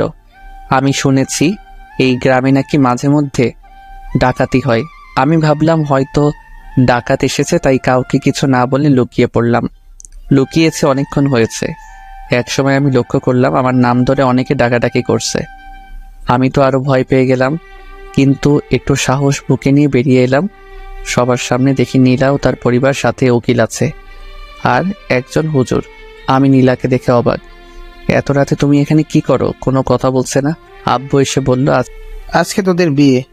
আব্বু কি বলো? তুমি কি ঘুমে আছো নাকি? না, আমি জেগে আছি। আজ তোদের বিয়ে। মেয়েটা অনেকক্ষণ অনেক কান্নাকাটি করছে। আমরা চেয়েছিলাম তোদের বিয়ের পরীক্ষার পর দেব, কিন্তু না, তোদের বিয়ে আজকেই হবে। কিন্তু আব্বু। চুপ হারামজাদা, যখন প্রেম করছিলি তখন মনে ছিল না? এখন বিয়ে করতে সমস্যা কিসে শুনি? আমি না কিছু বলতে পারছি না, শুধু এটা ভাবছি এইসব আমার সাথে কি হচ্ছে। ভাবতে ভাবতে মনে হয় বিয়ে হয়ে গেছিল। আমাদের দুজনকে এক রুমে পাঠানো হলো। কি হয়েছে সেটা আমি তখনও বিশ্বাস করতে পারছি না। রুমের মধ্যে আমি আর নীলা। এই শোনো, কি হলো এইসব? বিয়ে হয়ে এখন বাসর হবে। তুমি আমাকে বিয়ে করলে কেন? ভালোবাসি তাই। ভালোবাসো? কই আগে তো কোনোদিন বলো নাই। মেয়েরা কখনো আগে বলে গাধা? আমি তো তোমাকে অনেক আগে থেকেই ভালোবাসি। ভালোবাসতে ভালো কথা, এই বয়সে বিয়ে? কি করব বলো? আমি যখন দেখলাম তুমি ফেসবুকে ছবি আপলোড করেছো, আমি তো ভেবেছিলাম তোমার বিয়ে। তাই তো অনেক কান্নাকাটি করলাম। আব্বু আম্মুকে বললাম তোমার সাথে বিয়ে না দিলে আমি নিজেকে শেষ করে ফেলবো। তাই তারা ভয়ে। আমি তো এখনো পিচ্ছু। সমস্যা নাই, আজকে বড় করে দিব আমার পিচ্চি বরকে। মানে কিভাবে? এত কিছু জানি না, চলো বাসর করব। এতদিন পর তোমাকে কাছে পেলাম, এবার আসো বাসর করব। এই আপনারা এখন একটু জানতো, সকালে দেখা হবে, বাসর করব। আমিও আগে থেকে নীলাকে ভালোবাসতাম, কিন্তু বলি নাই। বাসর রাতে বিড়াল ভালোই মারলাম, যদিও ইতিহাস বলবো না। আসুন আবার গল্পে ফিরে আসি। মামাতো ভাইয়ের বিয়ে খেতে এসে নিজেই বিয়ে করে ফেললাম। খুব দারুণ ব্যাপার। বিয়ে শেষ, এবার আমাদের ঢাকায় ফেরার পালা। আমি নীলা এক গাড়িতে চড়ে বসলাম। রাস্তায় অনেক ধরনের কথা বলতে বলতে বাসায় চলে আসলাম। নীলা সোজা আমাদের বাসায় চলে আসলো। হাজার হোক শ্বশুর বাড়ি বলে কথা। বিয়ের প্রথম 1 মাস বেশ ভালোই কাটলো, কিন্তু হঠাৎ করেই নীলা আমার সাথে কেমন জানি ব্যবহার করতে শুরু করে। আমার উপর সবসময় রেগে থাকতো, আমার সাথে তেমন কথা বলতে চাইতো না, কিন্তু কেন এমন করছিল সেটা বুঝতে পারছিলাম না। এর কিছুদিন পর নীলা আমার কাছে এসে বলল তার নাকি 5,000 টাকা লাগবে। এই তুমি কি পাগল? আমি এত টাকা কোথায় পাবো? সেটা আমি জানি না, আমার টাকা দরকার, তুমি দিবে। আব্বু আম্মুর কাছ থেকে আর কত নেব? আমারও তো সম্মান আছে, তাই না? তুমি আমাকে বিয়ে করেছো, তাই আমার সকল দায়িত্ব তোমার। আমার এখন টাকা লাগবে, তুমি দাও। আমি কোনো টাকা দিতে পারবো না, আর আমি এখনো বেকার। আমাকেই চলতে হয় আব্বুর কাছ থেকে টাকা নিয়ে। আর 2-1,000 হলে তাও অন্য কথা, 5,000 টাকা আমি দিতে পারবো না। তার মানে তুমি আমাকে টাকা দিবে না, তাই তো? আমি তখন নীলার হাতে 2,000 টাকা দিয়ে বললাম, এর বেশি আমার কাছে নেই। নীলা রেখে টাকাগুলো ছুঁড়ে ফেলে দিল আর বলল, আমারই ভুল, তোর মতন ছেলেকে বিয়ে করেছিলাম বলে। আমার বোঝা উচিত ছিল তুই একটা ছোট লোক, আমার ভরণ পোষণ তুই করতে পারবি না। তুই আমার জীবনে আসার পর আমি দিনে দিনে সব স্বাধীনতা হারিয়ে ফেলেছি। এখন তো নিজের শখ আহ্লাদও পূরণ করতে পারবো না তোর জন্য। এই তুমি আমার সাথে এমন ভাবে কথা বলছো কেন? তো তোর সাথে আর কেমন ভাবে কথা বলবো? আজকে আমার এক বান্ধবীর বিয়ে বাড়িতে যাব, আমার কাছে 1 টাকাও নেই। তোর কাছে চাইলাম, তুই দিবি না। হ্যাঁ, আব্বুর কাছে টাকা চাইলে আমি অনেক পাবো, কিন্তু তাদের কাছে তো আমি এখন অন্য কারো বউ। তুই মাথা ঠান্ডা করো প্লিজ। চুপ, একদম চুপ, একদম কথা বলবি না। 5,000 টাকা দেওয়ার ক্ষমতা নেই, আমাকে বিয়ে করেছে। আমারও রাগ উঠে গেছে এমন কথা শুনে। দেখো নীলা, আমি কিন্তু তোমাকে বিয়ে করতে চাইনি, তুমি আমাকে বিয়ে করেছো। হ্যাঁ, সেটাই তো আমার জীবনের বড় ভুল, তোকে করুণা করে বিয়ে করেছি। মানে কি বলতে চাচ্ছ তুমি? কিসের করুণা? আরে তিশা যখন তোকে অপমান করতো, তোর জন্য আমার করুণা হতো, আর সেই কারণে তোর সাথে মিশেছি। কেন যে সেদিন পাগলের মতো তোকে বিয়ে করতে গেছিলাম। দেখো, বারবার বিয়ে করতে গেছিলাম বলে চিল্লাইও না। কি আমি চিল্লাচ্ছি? ছোট লোক, তোর সাথে কথা না বলাই ভালো। 2 পয়সা রোজগার করার ক্ষমতা নেই, আবার বড় বড় কথা। আমি আর কিছু বলছি না। কি হলো নীলার? নীলা তো এমন ছিল না, আমার সাথেই প্রথম এত খারাপ ব্যবহার করলো। শুধু কি টাকার জন্য, নাকি অন্য কোনো ব্যাপার আছে? খুব কষ্ট হচ্ছে এইসব কথা ভাবার সময়। আমাকে চুপ থাকতে দেখে নীলা রাগে গজগজ করতে করতে চলে গেল। আগে থেকে রেডি হয়েছিল, আগে কোথাও গেলে আমাকে নিয়ে যেত, কিন্তু ইদানিং আমাকে বলার প্রয়োজন মনে করে না। নীলা চলে যাওয়ার পর আমি ভাবছি কি থেকে কি হয়ে গেল কিছুই বুঝতে পারছি না। এসব কথা ভাবতে ভাবতে কখন যে চোখে জল চলে এসেছে সেটা আমি নিজেও জানি না। নীলা তো ঠিকই বলেছে, আমি কোনো কাজকর্ম করি না। নীলাকে বিয়ে করে ওর জীবন তো সত্যি নষ্ট করে দিয়েছি। আসলে বড়লোকদের মনে কি চলে তা কেউ জানেও না, বুঝতেও পারে না। নীলার ক্ষেত্রেও তাই হলো, কিন্তু বিয়ে যখন হয়েই গেছে একটু মানিয়ে নিলেই তো হতো। নীলা বাসা থেকে গেছে অনেকক্ষণ হয়ে গেছে, কিন্তু এখনো নীলা বাসায় আসছে না। অনেক রাত হয়ে গেছে, ফোন দিচ্ছি কিন্তু ফোন বারবার বন্ধ বলছে। খুব চিন্তা হচ্ছে নীলার জন্য, নানা রকম চিন্তা ভাবনা করছি। এরই মাঝে বাসার কলিং বেলের শব্দ। আমি রুম থেকে দৌড়ে বের হলাম কে এসেছে সেটা দেখার জন্য। নীলা এসেছে। নীলাকে দেখে মনে শান্তির পর্ব ফিরে আসলো। আম্মুর সাথে কি যেন কথা বলল, তারপর উপরে উঠে আসতে লাগলো। আমাকে দেখলো কিন্তু আমার সাথে একটাও কথা বলল না। অনেক অবাক হলাম। কিছু না বলে নীলার পেছনে পেছনে রুমে চলে গেলাম। রুমে গিয়ে, এতক্ষণ কোথায় ছিলে? বন্ধুর বিয়ে ছিল। ফোন বন্ধ কেন? ও চার্জ নেই মনে হয়। আমার তো চিন্তা হয় নাকি, সেই সকালে বের হয়েছ আর সারাদিন ফোন ছিল বন্ধ। একবারও অন্য কারো নাম্বার দিয়ে তো জানাতে পারতে। আগে তো সারাদিন ফোন দিয়ে সব বলতে, কিন্তু এখন এমন করছো কেন? আগে করেছি, যে এখন করতে হবে সেটার কি বাধ্যতামূলক নাকি? তুমি আমার সাথে এমনভাবে কথা বলছো কেন? কেমন ভাবে কথা বলছি? রেগে কথা বলছো কেন আমার সাথে? বারে, রাগ করার মতো কথা বললে রাগ করবো না? আমি এমন কিছু বলি নাই যে তুমি রাগ করবে। তোমার জন্য চিন্তা হচ্ছিল তাই জিজ্ঞেস করছি। আমার না এইসব ভালো লাগে না। আরে বিয়ে হয়ে গেছে বলি কি আমার কোনো স্বাধীনতা থাকবে না নাকি? আমার সব কাজে কি তোর নাক গলাতে হবে? আচ্ছা যাও, তুমি ফ্রেশ হয়ে আসো, পরে কথা হবে। নীলার সাথে ঝগড়া করার কোনো ইচ্ছা আমার নেই, তাই নীলাকে ফ্রেশ হতে পাঠিয়ে দিলাম। ফ্রেশ হয়ে বের হলো নীলা। চলো খেতে চলো। আমি বিয়ে বাড়ি থেকে খেয়ে এসেছি। একবারও জিজ্ঞেস করলো না আমি খেয়েছি কিনা। সারাদিন নীলার চিন্তায় কিছু মুখে তোলা হয়নি। আম্মু অনেকবার বলেছিল খেতে, কিন্তু খেতে ইচ্ছাই করে নাই নীলার চিন্তায়। আর যখন বাসায় আসলো, কই একসাথে খাবো তা না। আমার খুব ঘুম পাচ্ছে, আমি ঘুমাবো। হ্যাঁ চলো, আমিও ঘুমাবো। বিছানায় গিয়ে শুইলাম, কিন্তু এ কি, নীলা মাঝখানে কোলবালিশ রাখছে কেন? এই তুই মাঝখানে কোলবালিশ রাখছো কেন? আজ থেকে আমাদের মাঝে এটা থাকবে। কেন এটা থাকবে কেন? যাতে করে তুমি আমাকে টাচ করতে না পারো। যে স্বামী তার স্ত্রীকে হাত খরচের টাকা দেয় না, সেই স্বামীর অধিকার নেই টাচ করার। নীলার কথা শুনে অনেক বড়সড় একটা ধাক্কা খেলাম। মেয়ে বলে কি, যে মেয়ে আমাকে জড়িয়ে ধরা ছাড়া ঘুমাতে পারতো না, সেই মেয়েটা কি? না, আর ভাবতে পারছি না। এসব ভাবলেই কান্না আসছে, কিন্তু কান্না করতেও তো পারবো না। ছেলেদের দেখি কান্না করতে নেই। নীলা মাঝখানে বালিশ রেখে অন্য পাশে ঘুরে রইল। আমিও আর কিছু বললাম না। অনেক চেষ্টা করেছি কিন্তু কিছুতেই ঘুম আসছে না।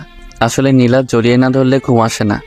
কেমন জানি একটা বদভ্যাস হয়ে গেছে অল্প কয়েকদিনে। অনেক রাত হয়ে গেছে, ঘুম আসছে না। এতক্ষণে নীলা নিশ্চয়ই ঘুমিয়ে পড়েছে, তাই আমি কোলবালিশ সরিয়ে নীলাকে জড়িয়ে ধরলাম। এই তো এখন ঘুম আসছে, প্রায় ঘুম চলে এসেছে। তখন নীলা ঠাস করে একটা চড় আমার গালে বসিয়ে দিল। উফ, কি ব্যথা! ওই তোরে বলেছিলাম তুই আমাকে টাচ করবি না, কিন্তু তোর সাহস হলোটা কি করে আমাকে টাচ করার? কি করব, আমার তো ঘুম আসে না তোমাকে জড়িয়ে না ধরলে। ঘুম না আসলে না আসুক, তবু তুই আমাকে জড়িয়ে ধরবি না। প্লিজ আমার সাথে এমন করো না, আমার রাতের ঘুম কেড়ে নিও না। ওই তুই তোর কথা বন্ধ কর আর চুপচাপ ঘুমিয়ে পড়। আর খবরদার, আবার যদি বালিশ সরিয়ে আমাকে জড়িয়ে ধরেছিস তবে কিন্তু খারাপ কিছু হবে, বলে দিলাম। কি আর করবো, সে সকাল থেকে আমাকে অপমান করে যাচ্ছে, এখন আর সহ্য করা যাচ্ছে না।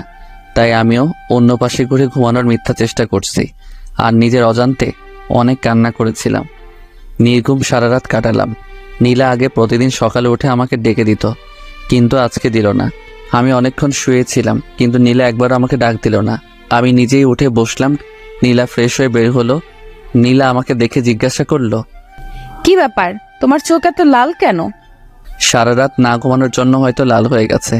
নীলাকে সেটা না বলে বললাম, চোখ কি যেন গেছিল। ও যাও ফ্রেশ হয়ে নাও, কলেজ যাবে না? হ্যাঁ যাব। তারপর আমি ফ্রেশ হতে চলে গেলাম। ফ্রেশ হয়ে বের হয়ে দেখি নীলা প্রায় রেডি হয়ে গেছে। আমিও রেডি হতে লাগলাম। কি ব্যাপার, আর কতক্ষণ লাগবে? এই তো হয়ে গেছে। তুমি তাহলে পরে এসো, আমি গেলাম। আমার তো প্রায় হয়ে গেছে। আমার তাড়া আছে, আমাকে এক্ষুনি যেতে হবে। নীলা চলে গেল। আবারও খুব অবাক হলাম যে নীলা কিনা আমাকে রেখে একা কলেজে যেতেই চাইতো না, সেই নীলা আজকে আমাকে রেখেই চলে গেল। আমি আর সেদিন কলেজে গেলাম না, বাসায় ছিলাম। নীলা কলেজ থেকে ফিরে এসেছে। কি ব্যাপার, আজ কলেজে গেলে না যে? এমনি, আর কিছু বলল না, আমিও বললাম না। একটা কথা বলা হয়নি, আমাদের বিয়ে হয়েছে সেটা অনেক কম লোক জানে, কলেজে কেউ জানে না। সেদিন রাতেও আগের দিনের মতো হলো। মাঝখানে কোলবালিশ রেখে নীলা ঘুমিয়ে পড়েছে। আমিও মাঝরাতে নীলাকে জড়িয়ে ধরেছিলাম। তারপর আগের রাতের মতো নীলা আমাকে ঠাস করে একটা চর মেরে চলে যায়। মানে রাগ করে সেদিন রাতে নীলা অন্য রুমে ঘুমাতে যায়। আমি অনেক আটকাতে চেয়েছি, কিন্তু নীলা আমার কোনো কথা না শুনে চলে যায় অন্য রুমে।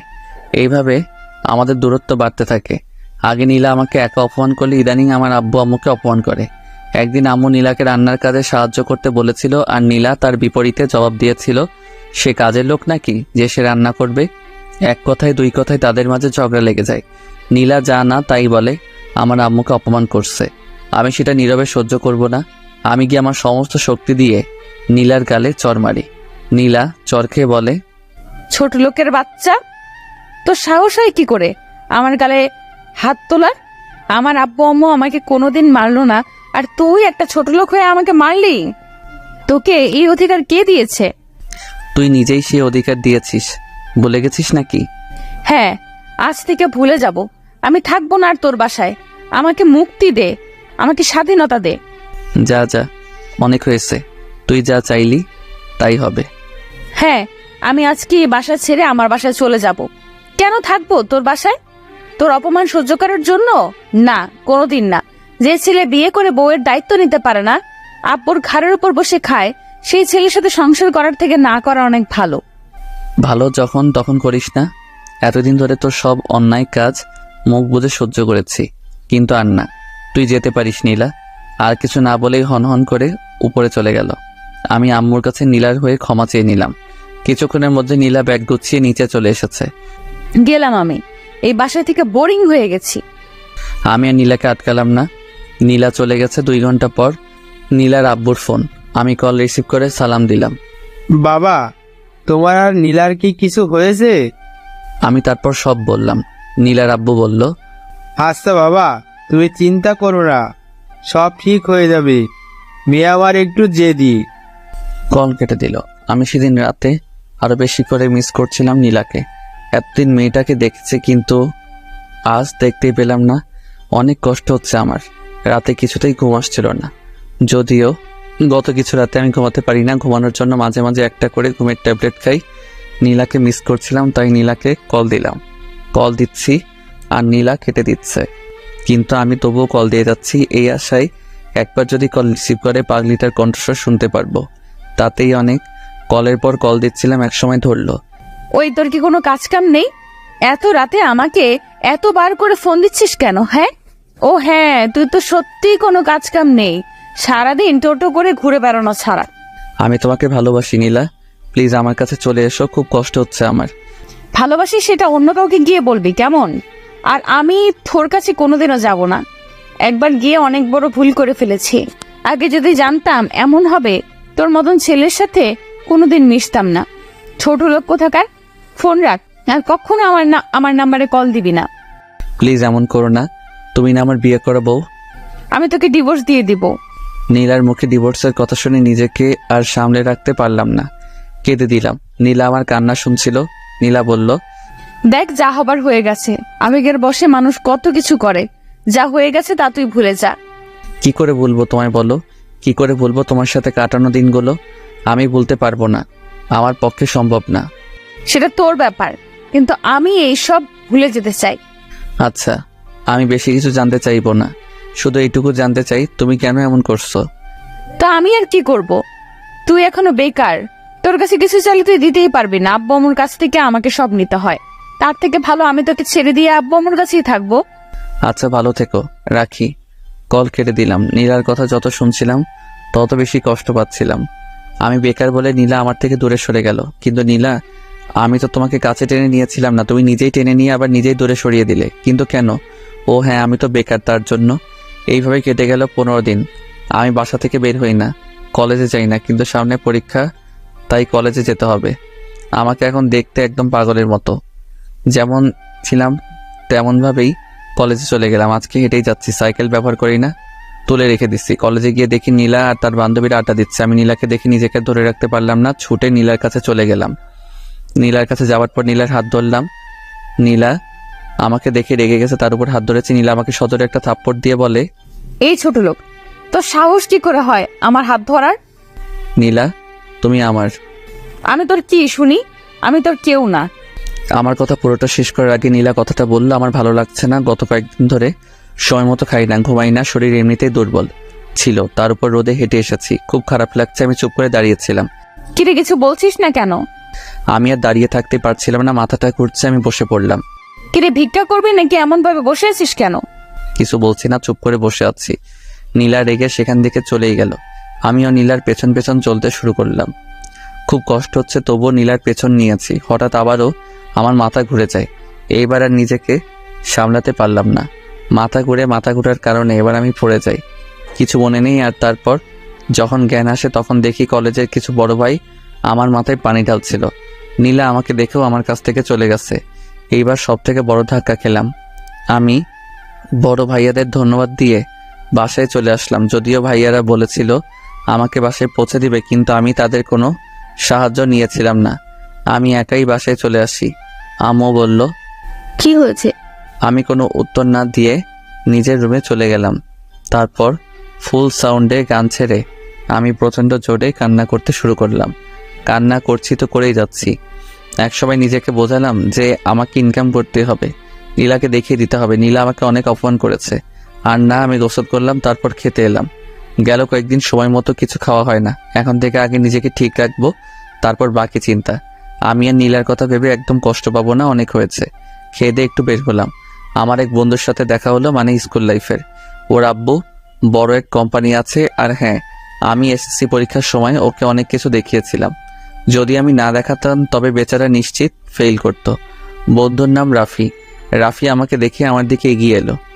হ্যাঁ দোস্ত, কি খবর? তোর চেহারা এমন হয়েছে কেন? তারপর রাফিকে সব বললাম। আরে এই ব্যাপার, আমি কালকে আব্বুকে বলে তোর জন্য কাজের ব্যবস্থা করে দিচ্ছি। হ্যাঁ দোস্ত, সেটা করলে অনেক ভালো হয়। তুই কোনো চিন্তা করিস না, ভাবি ভুল করেছে, দেখবি সব ঠিক হয়ে যাবে। আর হ্যাঁ, কাল তুই কাজে জয়েন করিস। তারপর রাফি আর আমি মিলে একটু ঘুরে বেড়ালাম। পরদিন সকালে আম্মুকে বললাম, আম্মু আমি অফিস যাচ্ছি। মানে অফিস? কিসের অফিস? তোর তো কলেজ আছে। আম্মু আমি আর পড়ালেখা করব না, আগে রোজগার করেই দেখিয়ে দিব আমিও পারি। হঠাৎ এমন কেন বলছিস বাবা? তোর কি টাকার দরকার? টাকার দরকার হলে আমাকে বল, আমি সব ব্যবস্থা করে দিচ্ছি। না আম্মু, আমার টাকার দরকার না, তবে যে জন্য আমি এমন করছি সেটা এতদিন তোমার কাছ থেকে গোপন রেখেছিলাম। কি গোপন রেখেছিলি বাবা? তারপর আমি আম্মুকে নীলার সব কথা বলি। এত কিছু হয়ে গেল আর তুই আজকে আমাদের বললি? আম্মু আমি ভেবেছিলাম সব ঠিক হয়ে যাবে, কিন্তু সেটা তো আর হলো না। তাই আম্মু, আব্বু তো আমাকে বাইকের কথা বলেছিল। অফিস যখন করব একটা বাইক খুব দরকার। আব্বুকে বলে একটা ম্যানেজ করে দাও না। তুই কোনো চিন্তা করিস না বাবা, আজকে এই বাইক পেয়ে যাবি। আম্মুকে সালাম করে অফিসের উদ্দেশ্যে বের হলাম। একটা রিক্সা নিলাম। অফিসে যাওয়ার আগে আমি রাফিকে ফোন দিলাম। রাফি বলল, তুই অফিসে আয়, আমি অফিসেই আছি।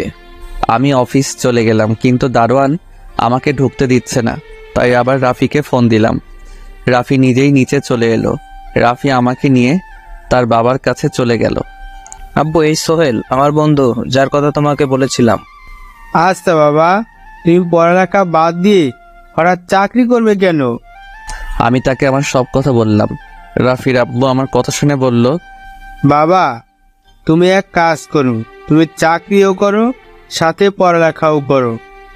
না স্যার, আমি চাকরিতেই আমার মনোনিবেশ করতে চাই। আমার কথা শুনে রাফির আব্বু আর কিছু বলল না, আমাকে কাজ দিয়ে দিল। কাজ খুব সহজ। কে কখন অফিসে আসলো সেটা লেখা, আর কে কি কাজ করছে সেগুলো মনিটর করা। বেতন নাকি 25,000 টাকা। যদিও আমি এই কাজে এত বেতন আশা করি নাই। রাফি আমাকে অফিস রেখে চলে গেল। রাফির আব্বু আমাকে আমার বসের সাথে পরিচয় করিয়ে দিল। বস আমাকে দেখে কেন জানি না জড়িয়ে ধরে কান্না করে দিল। আমি আর রাফির আব্বু এমন কাজে অবাক। কি ব্যাপার কামাল সাহেব, এমন ভাবে কান্না করছেন কেন? আসলে আমার ছেলের কথা খুব মনে পড়ে গেছিল। কেন, আপনার ছেলের কি কিছু হয়েছে? আসলে বাবা, ওনার ছেলে কিছুদিন আগে রোড অ্যাক্সিডেন্টে মারা যায়। ও স্যার, আমি সরি, আপনাকে মনে হয় কষ্ট দিয়ে ফেলেছি। না বাবা, কোনো কষ্ট না। তুমি কি নতুন? হ্যাঁ, আজ থেকেও তোমার আন্ডারেই কাজ করবে। একটু বুঝিয়ে সুঝিয়ে দিও, একদম বাচ্চা ছেলে তো। আপনি কোনো চিন্তা করবেন না স্যার, আমি এই ছেলেকে এমনভাবে তৈরি করব, দেখবেন একদিন আপনি এই ছেলেকে নিয়ে গর্ববোধ করবেন আর আমাকে ধন্যবাদ দিবেন। রাফির আব্বু আরো কিছু কথা বলে সেখান থেকে চলে গেল। আচ্ছা বাবা, তোমার বয়স তো একদম কম, তোমার তো পড়ালেখা করার বয়স, তুমি এই বয়সে চাকরি করবে কেন? আমি বসকেও সব বললাম। তুমি চিন্তা করো না, মন দিয়ে কাজ করো, আমি তো আছি। যদি কোথাও না বোঝো তাহলে আমাকে বলো, আমি তোমাকে সব বুঝিয়ে দিব। তারপর বস আমাকে কাজগুলো বুঝিয়ে দিল। আমি আমার কাজে লেগে গেলাম। যদিও প্রথম দিন ছিল, অল্প কিছু ভুল ছাড়া প্রায় সব কাজ ভালোভাবেই করতে পেরেছিলাম। বস ও রাফির আব্বু এমনটা দেখে খুব খুশি হলো। আমি তো বিশ্বাস করতেই পারছি না তুমি এত নিখুঁতভাবে কাজ করবে। স্যার, এই ছেলে আরো অনেক কিছু করবে। তোমার জন্য শুভ কামনা রইল। আমি তাদের দুজনকে ধন্যবাদ দিলাম। সারাদিন কাজ করলাম। কাজের চাপে নীলার কথা মনেই পড়ে নাই। খুব ভালোভাবে দিন কেটে গেল। সন্ধ্যায় বাসায় এসে দেখি আব্বু আমার জন্য নতুন বাইক কিনে রেখে দিয়েছে। ও শান্তি লাগছে। কাল থেকে তাহলে আর রিকশায় করে যেতে হবে না। আমি আব্বু আম্মুর জন্য মিষ্টি নিয়ে এসেছিলাম। তাদের মিষ্টি মুখ করিয়ে আমি রুমে চলে গেলাম। ফ্রেশ হয়ে খেয়ে দিয়ে আবার রুমে চলে গেলাম। নীলার কথা আবার মনে পড়ছে। ফোন হাতে নিয়ে বসে আছি আর ভাবছি নীলাকে কল দিব কি দিব না। একসময় ভাবলাম না থাক, এখন তো অল্প খারাপ লাগছে। নীলাকে ফোন দিলে নীলা অনেক কথা শোনাবে, যেগুলো আরো কষ্টদায়ক হবে। আমি তো ভেবেই নিয়েছি নীলাকে আর ফোন দিব না। যত কষ্ট হোক নীলাকে এবার ভুলে যেতেই হবে। আমি আর ফোন না দিয়ে ঘুমিয়ে পড়লাম। আম্মুর ডাক শুনে ঘুম ভাঙে। 8টায় অফিস যেতে হবে। আমি সে কথা আম্মুকে আগে থেকে বলে রাখছিলাম। আমি উঠে ফ্রেশ হয়ে নাস্তা করে নতুন বাইক নিয়ে বেরিয়ে পড়লাম। এক বন্ধু বাইক দিয়ে চালানো শিখেছিলাম, তাই কোনো প্রবলেম হবে না আশা করা যায়। আমি বাইক নিয়ে বের হয়েছি। কিছু দূর যেতেই দেখি তিশা দাঁড়িয়ে আছে। আমাকে দেখে তিশা ডাক দিয়ে বলে, এই সোহেল, একটু শোনো না। হ্যাঁ বলো। তুমি তো কলেজে যাচ্ছ তাই না? আমাকে সাথে নিয়ে যাবে? আসলে আমার গাড়ি কিছুদিন ধরে প্রবলেম দিচ্ছে। আমি তো অফিস যাচ্ছি। আচ্ছা উঠো, কলেজের সামনে দিয়েই তো যাব। তিশা উঠে বসে। আমি বাইক চালানো শুরু করি। আচ্ছা, তুমি পড়ালেখা বাদ দিলে কেন? এমনি একটা ভালো কাজ পেলাম তাই ছেড়ে দিলাম। তুমি তো আর কলেজে যাবে না তাই না? হ্যাঁ। আচ্ছা নীলা, তোমার এত ভালো বন্ধু ছিল, কিন্তু হঠাৎ কি এমন হলো তোমাকে নীলা সহ্য করতে পারে না? তুমি এত কথা বলো না তো, আমার সমস্যা হচ্ছে। কেন বলো না, এত ভালো ফ্রেন্ডশিপ নষ্ট হলো কিভাবে? এই, তুমি থামবে নাকি এখানে নামিয়ে দিব? তিশা আমার কথা শুনে চুপ হয়ে গেছে, আর কোনো কথা বলল না। কলেজের সামনে এসে নামো। তিশা যখন নামছিল তখন নীলা সেটা দেখেছিল, কিন্তু নীলার ভাব দেখে মনে হচ্ছিল ব্যাপারটা স্বাভাবিকভাবেই নিয়েছে। দেখেও না দেখার ভান করে চলে গেছে। আমিও তিশাকে নামিয়ে দিয়ে অফিসে চলে গেলাম। নিজের কাজে মন দিলাম। আগের থেকে অনেকটাই গুছিয়ে নিয়েছি নিজেকে। এখন আর নীলার কথা ভেবে কষ্ট পাই না। 15 দিন পর আমি অফিসে যাচ্ছি। তিশা আবার আমাকে ডাক দিল। আমি থামলাম।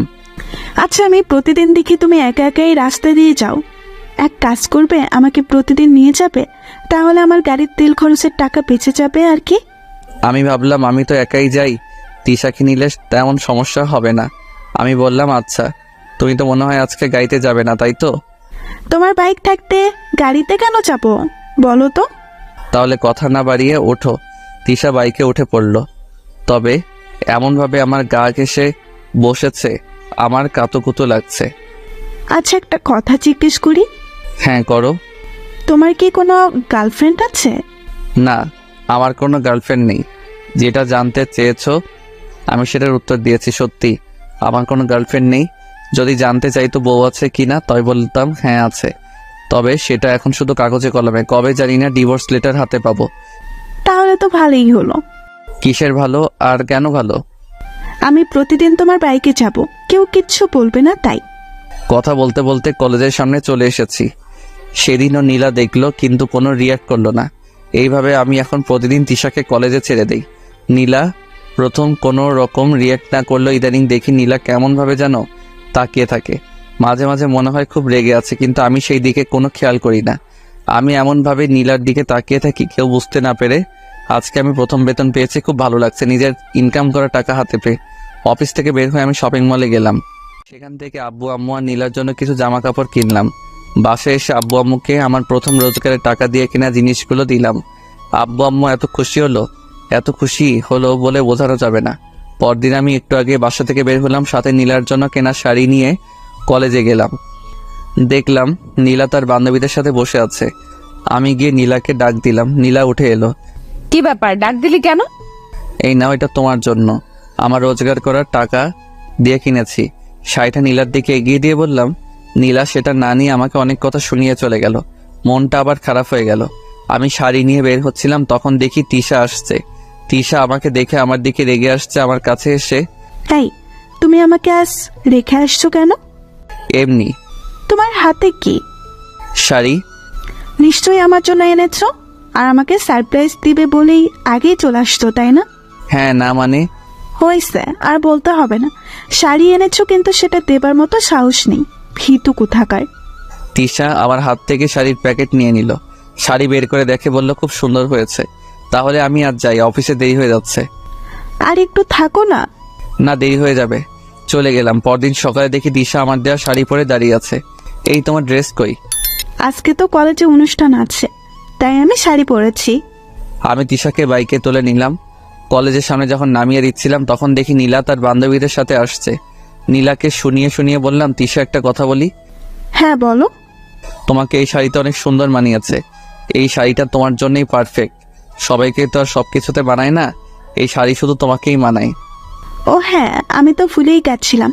কি আছে এতে? খুলেই দেখো। খুলে দেখি একটা ঘড়ি। তোমার জন্য। খুব সুন্দর। পরো। তুমি পরিয়ে দাও। আমরা যখন কথাগুলো বলছিলাম নীলা একটু দূরে দাঁড়িয়ে আমাদের সব কথা শুনতেছিল। তিশা আমাকে ঘড়ি পরিয়ে দিচ্ছে।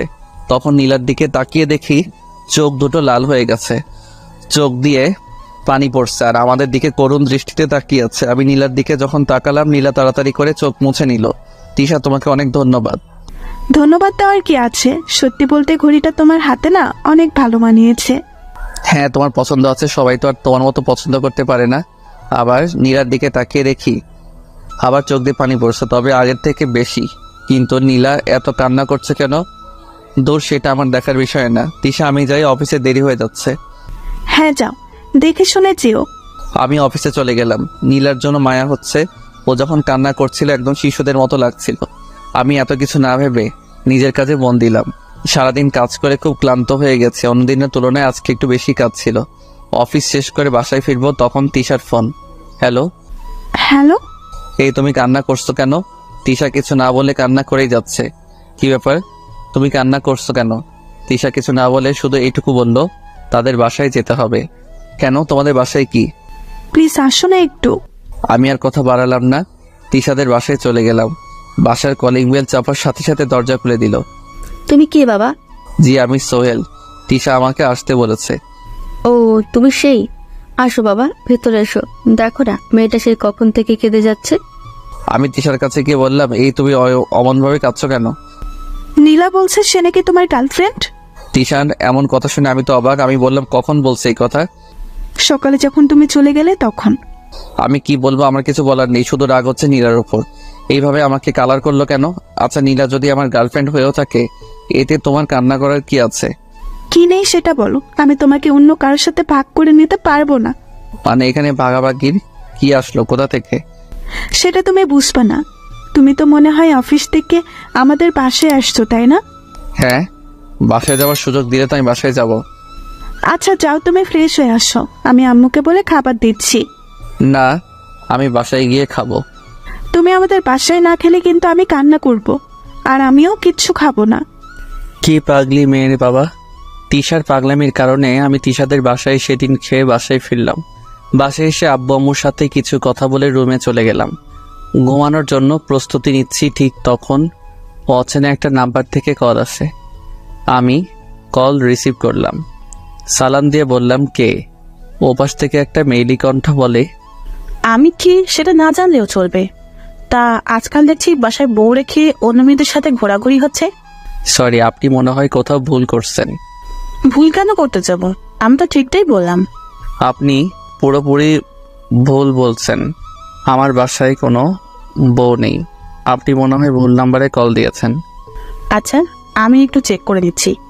কিছুক্ষণ পর মেয়েটি, সরি ভাইয়া, খুব দুঃখিত, আসলে আপনার নাম্বার আর আমার ফ্রেন্ডের নাম্বার প্রায় সেম, শুধু যেখানে 5 হবে সেখানে 4 দিয়ে ফেলেছি। আমি খুব সরি। সেটা বুঝলাম, তা আপনার ফ্রেন্ড কি করেছে জানতে পারি? আসলে আমার ফ্রেন্ড বিয়ে করেছে, 1 বছর হতে চলেছে। আজ দেখি অন্য একটা মেয়ের সাথে ঘুরছে। আচ্ছা, একটা কথা বলি, হ্যাঁ, অন্য মেয়ের সাথে ঘুরলেই কি প্রেম হয় নাকি? হতে পারে তারা পুরনো ফ্রেন্ড, অনেকদিন পর দেখা হয়েছে তাই। হ্যাঁ, আমি যতদূর জানি মেয়েটি আমার ফ্রেন্ডের অনেক আগেকার বন্ধু। আচ্ছা, আমি আর একটা কথা বলি, আপনার ফ্রেন্ড যদি আপনাকে নিয়ে ঘুরে বেড়ায় তাহলে কি আপনার সাথে তার প্রেম হবে? মেয়েটি মনে হয় আমার কথায় কিছুটা লজ্জা পেল, বলল, হ্যাঁ সত্যি বলেছেন, আমারই এমন ভাবে ভাবা উচিত হয় নাই। হ্যাঁ, কোনো কিছু ভালো করে না জেনে আগে মন্তব্য করবেন না। আমিও কল কেটে দিলাম। খুব ঘুম পাচ্ছে। পরদিন আম্মুর ডাকে ঘুম ভাঙে। শোন, তুই অফিস থেকে ছুটি নিয়ে নে। কেন আম্মু? হঠাৎ ছুটি নিব কেন? অনেক দিন হলো আমরা সবাই কোথাও ঘুরতে যাই না। কিন্তু আব্বু। কোনো কিন্তু নয়। আমি আর কি করব, ছুটি নিয়ে নিলাম। 7 দিনের ছুটি। শুধু বসকে বলেছিলাম আব্বু আম্মুর সাথে একটু বেড়াতে যেতে হবে। বস আর কিছু বলল না। আমি আম্মুকে বললাম, হঠাৎ খালার বাসায় কেন যাচ্ছি? আরে আমরা কিছুদিনের জন্য বেড়াতে যাব তাই। ও আচ্ছা, তাহলে তো ট্রেনে যেতে হবে। তাই টিকিট কেটে ট্রেনে উঠে পড়লাম। আব্বু আম্মুর সাথে আমার সিট পড়ল না। ভাগ্য খারাপ, অন্য জায়গাতে বসতে হয়েছে। আমি আমার সিটে বসে আছি। কিছুক্ষণ পর একটা অবাক করা ব্যাপার, আরে এ তো নীলা। নীলা আমার মুখোমুখি সিটে বসেছে। নীলাও মনে হচ্ছে আমাকে দেখে অবাক হয়েছে, যেভাবে তাকিয়ে আছে। আমি নীলার দিক থেকে নজর সরিয়ে নিলাম। কেউ কাউকে কিছু বললাম না। আগের দিনের ঘটনার জন্য নীলার উপর রাগ হলেও নীলাকে দেখার পর কেন জানি না সব রাগ উধাও হয়ে গেছে। অনেকক্ষণ হলো চুপচাপ বসে আছি। মাথায় একটা দুষ্ট বুদ্ধি এলো। আমি ফোন বের করে দিলাম তিশাকে কল। তিশার সাথে কথা বলতে লাগলাম। হ্যাঁ তিশা, আমিও তোমাকে মিস করব। নীলা তো রেগে আগুন হয়ে গেছে। আরে না না, অন্য কোনো মেয়ে নেই, আর একটা আছে, কিন্তু তার দিকে তাকানোর থেকে না তাকানো অনেক ভালো। হ্যাঁ আচ্ছা, আমি আমার খেয়াল রাখবো, তুমি তোমার খেয়াল রেখো। নীলা আগের থেকে বেশি রেগে গেছে আর চোখ দুটি লাল হয়ে গেছে। আরে তুমি আগে বললে তোমাকে সাথে নিয়ে আসতাম। সত্যি বলতে একা একা বের হচ্ছি। নীলা এবার কেঁদেই দিছে। হ্যাঁ, এইবার তো একসাথে যাওয়া হলো না। আমি ঢাকাতে ফিরে তোমাকে নিয়ে অনেক জায়গায় ঘুরবো, অনেক জায়গায়। নীলা এবার আর বসে না থেকে দাঁড়িয়ে আমার হাত থেকে ফোন কেড়ে নিয়ে নিজের ব্যাগে ঢুকিয়ে রাখলো। এটা কি হলো? আপনি আমার ফোন নিলেন কেন? আমার ইচ্ছে হয়েছে তাই নিলাম। দেখুন, আমি ফোন ছাড়া চলতে পারি না। আমার ফোন আমাকে ফেরত দিন।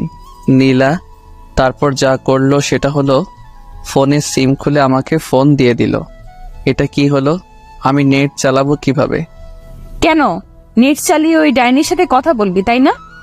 দেখুন, আমার সিম আমাকে ফেরত দিন। না, সেটা পাবি না। আব্বু আম্মুকে ফোন দিব তো?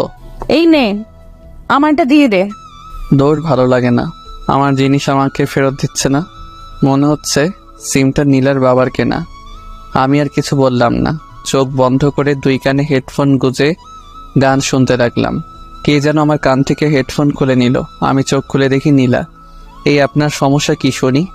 আপনি আমার জিনিসে যখন তখন হাত দেন কেন? সেটা তোকে বলতে যাবো নাকি?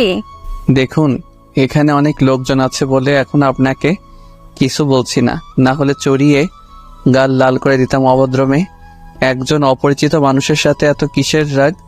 নীলা হয়তো আমার কাছ থেকে এমনটা আশা করেনি, কিন্তু যেই মেয়ে আমাকে আগে অনেক অপমান করেছে সেই মেয়ে আমার জিনিসগুলোতে একের পর এক হাত দিয়েই যাচ্ছে। নীলা, আমার কথা শুনে আর কিছু না বলে নিজের সিটে বসে পড়ে। কিছুক্ষণ পর লক্ষ্য করি নীলা কাঁদছে। কিছুক্ষণ পর পর চোখ মুছেই যাচ্ছে, চোখ লাল করে ফেলেছে কেঁদে। কাঁদুক, তাতে আমার কি? আমি তো নীলার কিছু হই না। চট্টগ্রাম পৌঁছে গেছি, ট্রেন থেকে নামবো। তার আগে নীলার দিকে আরো একবার ভালো করে তাকিয়ে দেখি নীলা তখনও কাঁদছে, চোখ ভয়ঙ্কর লাল হয়ে গিয়েছিল। ইচ্ছে করছিল চোখের পানি মুছে দিতে, কিন্তু যখনই নীলার করা অপমানগুলোর কথা মনে পড়ল তখনই আমার রাগ উঠে গেল। আমি নীলাকে রেখেই ট্রেন থেকে নামলাম। আব্বু আম্মুকে খুঁজে পেতে তেমন সমস্যা হয়নি, তাদের সাথে খালার বাসায় চলে গেলাম। গত 7 দিনে কারোর সাথে কোনো কথা হয়নি। কি করে হবে, সিম নেই, আর আমি ফেসবুকিং খুব কম করি। 7 দিন পর ঢাকাতে চলে আসি। অফিস যাওয়ার জন্য বাসা থেকে বের হয়েছি। কিছু দূর এগোতেই দেখি তিশা দাঁড়িয়ে আছে। আমি তিশার কাছে যেতেই, ওই হারামি, এই 7 দিনে একবারও ফোন করলি না কেন? আর তোর ফোন বন্ধ ছিল কেন? হারামি বিলাই! এই তুমি রাগ করো কেন? আমার সিম হারিয়ে গেছে। মিথ্যা বলার জায়গা পাস না। ফোন না হারিয়ে সিম হারিয়ে গেছে, এমন একটা দিব না। ওরে বাবারে, এই মেয়ে তো পুরাই গন্ডি। এই তুমি কি বলছো? আমাকে আব্বু হতে দিবে না মানে? ও সরি, সেটা হবে না, কারণ কেউ একজন তো তোর সন্তানের আম্মু হবার জন্য অপেক্ষা করছে। আচ্ছা আমি চলি তাহলে। চলবি মানে? আমি এতক্ষণ তোর জন্য অপেক্ষা করে আছি, আমাকে একা রেখে তুই চলে যাবি? তাহলে তাড়াতাড়ি ওঠো। তারপর তিশা উঠে বসলো, আমিও বাইক চালাতে শুরু করে দিলাম। কলেজে নামিয়ে দিলাম। আচ্ছা যাও, আর শোনো, তোমার নাম্বার দিয়ে ফোন দিও, কথা আছে। আমি তিশাকে বিদায় জানিয়ে সেখান থেকে চলে গেলাম। দেখি কলেজের 2 নাম্বার গেইটে নীলা দাঁড়িয়ে আছে, আমাকে ইশারা দিয়ে থামতে বলছে। যদিও নীলার সাথে কথা বলার কোনো ইচ্ছা আমার নেই, তবু মেয়েটা এমনভাবে ডাকছে, না শুনে যাওয়া মনে হয় ঠিক হবে না। আমি বাইক থামালাম। হ্যাঁ বলুন, আমাকে কেন দাঁড় করালেন? কেমন আছো? ওই আমি কেমন আছি না আছি সেটা জানার জন্য কি আপনি আমাকে দাঁড় করিয়েছেন নাকি? কোনো কাজ কাম নেই, থাকেন তো আজাইরা যত সব। এমন ভাবে বলছো কেন? কেমন ভাবে বললাম আমি? রাস্তা ছাড়ুন, আমার অফিসের দেরি হয়ে যাচ্ছে। অফিস করতে গিয়ে বলেছে পড়াশোনা বাদ দিয়ে? সেটা আপনার থেকে ভালো কেউ জানে না। আমার রাস্তা ছাড়ুন। এই নাও তোমার সিম কার্ড। আমি নীলার কাছ থেকে সিম নিয়ে চলে এলাম। কি দরকার এমন মানুষের সাথে কথা বলার, যে কিনা কোনো একদিন আমাকে জানা তাই বলে অপমান করেছে? আমি যখন চলে আসছিলাম বাইকের লুকিং গ্লাস দিয়ে দেখছিলাম নীলা আমার দিকে তাকিয়ে আছে আর চোখ মুছছে। আমি অফিসে চলে গেলাম। অফিসের বসের সাথে কিছু কথা বলে আমার কাজে আমি মন দিলাম। অনেক দিনের কাজ পড়ে আছে, কাজ করতে করতে হাঁপিয়ে গেলাম। তবুও কাজ শেষ হয় না। আমি মনে মনে বললাম, আর কোনোদিন ছুটি নিয়ে বেড়াতে যাব না। সারাদিন কাজের চাপে মাথা ধরে গেছে। রাতে বাসায় ফিরলাম। এইভাবে চলে গেল আরো কিছুদিন। শুক্রবার শুয়েছিলাম, বিকালের দিকে তিশার ফোন। হ্যাঁ বলো। এই, তুমি না আমাকে বলেছিলে আমাকে নিয়ে ঘুরতে যাবে? হ্যাঁ কথা ছিল তো। তাহলে চলো না, আজকেই আমরা ঘুরতে যাব। কিন্তু প্লিজ, কোনো বারণ দেখিও না, চলো না। আচ্ছা তুমি রেডি হও, আমি বের হচ্ছি। তারপর তিশাকে নিয়ে ঘুরতে বের হলাম। আমরা যখন বাইকে করে যাচ্ছিলাম নীলা আমাদের দেখেছিল পার্কের একটা বেঞ্চে। আমি আর তিশা বসে গল্প করছিলাম। হঠাৎ কে এসে আমার শার্টের কলার ধরলো। আমি পেছন করে দেখি নীলা। কিছুটা ভয় পেয়ে যাই। আপনি করছেন কি? আয়, তোর সাথে আমার কথা আছে। কিন্তু আপনার সাথে আমার কোনো কথা নেই। আরে যাও তো, দেখো কি বলে। নীলা আমাকে তখন এক প্রকার জোর করে অন্য এক জায়গাতে নিয়ে গেল। ওই, তোর লজ্জা করে না বিয়ের পর অন্য কোনো মেয়ের সাথে ঘুরে বেড়াতে? না, আমার লজ্জা করে না। আর আমার বিয়ে কবে হলো? আমার বউকে, আমার বাসায় তো কোনো বউ নেই। এত কিছু বলার কি আছে? তুই সত্যি একটা চরিত্রহীন ছেলে, তোর চরিত্র ঠিক নেই। 2টা চর আমি নীলার গালে বসিয়ে দিলাম আর বলতে লাগলাম, ওই তুই আমার চরিত্র খারাপের কি দেখেছিস? আর শোন, তুই আমার পেছনে কেন এইভাবে লেগে আছিস? আমি তো তোকে মুক্তি দিয়ে দিয়েছি। তুই থাক না, তোর মতন আমাকে জ্বালাতে কেন আসছিস? কারণ তুই আমার স্বামী, আমি তোর সাথে অন্য কোনো মেয়েকে সহ্য করতে পারি না। দেখ, আমাদের স্বামী স্ত্রীর সম্পর্ক তো অনেক আগেই শেষ হয়ে গেছে।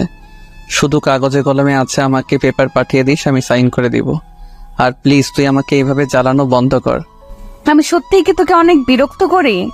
হ্যাঁ অনেক। আরো করব, তাতে তোর কোনো সমস্যা? আমি যত ইচ্ছা তোকে বিরক্ত করব, দরকার হলে এখন সবার সামনে জড়িয়ে ধরে তোকে চুমু খাবো। আমি তো নীলার এমন কথা শুনে ঘাবড়ে গেছি। এত লোকের সামনে যদি সত্যি আমাকে চুমু খায় তাহলে তো আমার মান সম্মান সব শেষ। তার থেকে ভালো এখান থেকে ভালোই কেটে পড়ে। এইগুলো ভাবছিলাম তখন নীলা বলল, কি ব্যাপার, চুপ করে আছো কেন? আমার না খুব চাপ পেয়েছে, আগে আমি চাপ মুক্ত হয়ে আসি, তারপর বাকি কথা বলবো, কেমন? আচ্ছা যাও, একটু তাড়াতাড়ি এসো কিন্তু। হ্যাঁ আমি যাবো আর আসবো, আপনি একটু অপেক্ষা করেন। তারপর আমি সেখান থেকে চলে এলাম। আমি তিশাকে ফোন করে বলেছিলাম আমার কিছু কাজ আছে তাই বাসায় যেতে হবে। তারপর আমি সেখান থেকে সোজা বাসায় চলে আসি। এসে মাত্র রুমে এলাম আর তখনই নীলার ফোন। অসহ্য লাগে, তাও কেন বারবার আমাকে ফোন দিবে? এই আপনার কি কোনো কাজ কাম নেই যখন তখন আমাকে এভাবে ফোন দিবেন না? সেটা পরে ভেবে দেখা যাবে, তার আগে তুই বল আমাকে রেখে পালিয়ে গেলি কেন? আমার ইচ্ছা হয়েছে তাই এসেছি, আপনার সাথে আমার তো কোনো কথা নেই। তাহলে আমি শুধু আপনার সাথে কিসের কথা বলতাম জানতে পারি? তোর কিছু বলার থাকতে নাই পারে, কিন্তু আমার তোকে বলার মতো অনেক কথা আছে। আপনার কোনো কথা শোনার আমার ইচ্ছা নাই, রাখি। দয়া করে এখন আর আমাকে ডিস্টার্ব করবেন না, আমি ঘুমাবো। ওই তুমি আমার সাথে এমন কেন করছো? আর কোনো কথা না বলে ফোন কেটে দিলাম। একদিন আমিও অনেক কথা বলতে চেয়েছিলাম, কিন্তু নীলা কখনো আমার কথা শুনতো না, আমাকে অনেকভাবে অপমান করত। আমি সব চুপচাপ সহ্য করে নিয়েছিলাম, এই আশায় যে নীলা একদিন তার ভুল বুঝতে পারবে। কিন্তু সেটার হলো কই? নীলা তো দিনের পর দিন আমাকে অনেক অপমান করত। না, এইসব ভাবলে আমারই অনেক কষ্ট লাগে। এইসব ভাবছিলাম, আবার নীলার ফোন। উফ, এই মেয়েটা পেয়েছেটা কি? আমি ফোন বন্ধ করে রেখে দিলাম আর বললাম দে এবার কল দেখি কত কল দিতে পারি। ফোন বন্ধ করে দিলাম। এক ঘুমে রাত পার হয়ে গেল।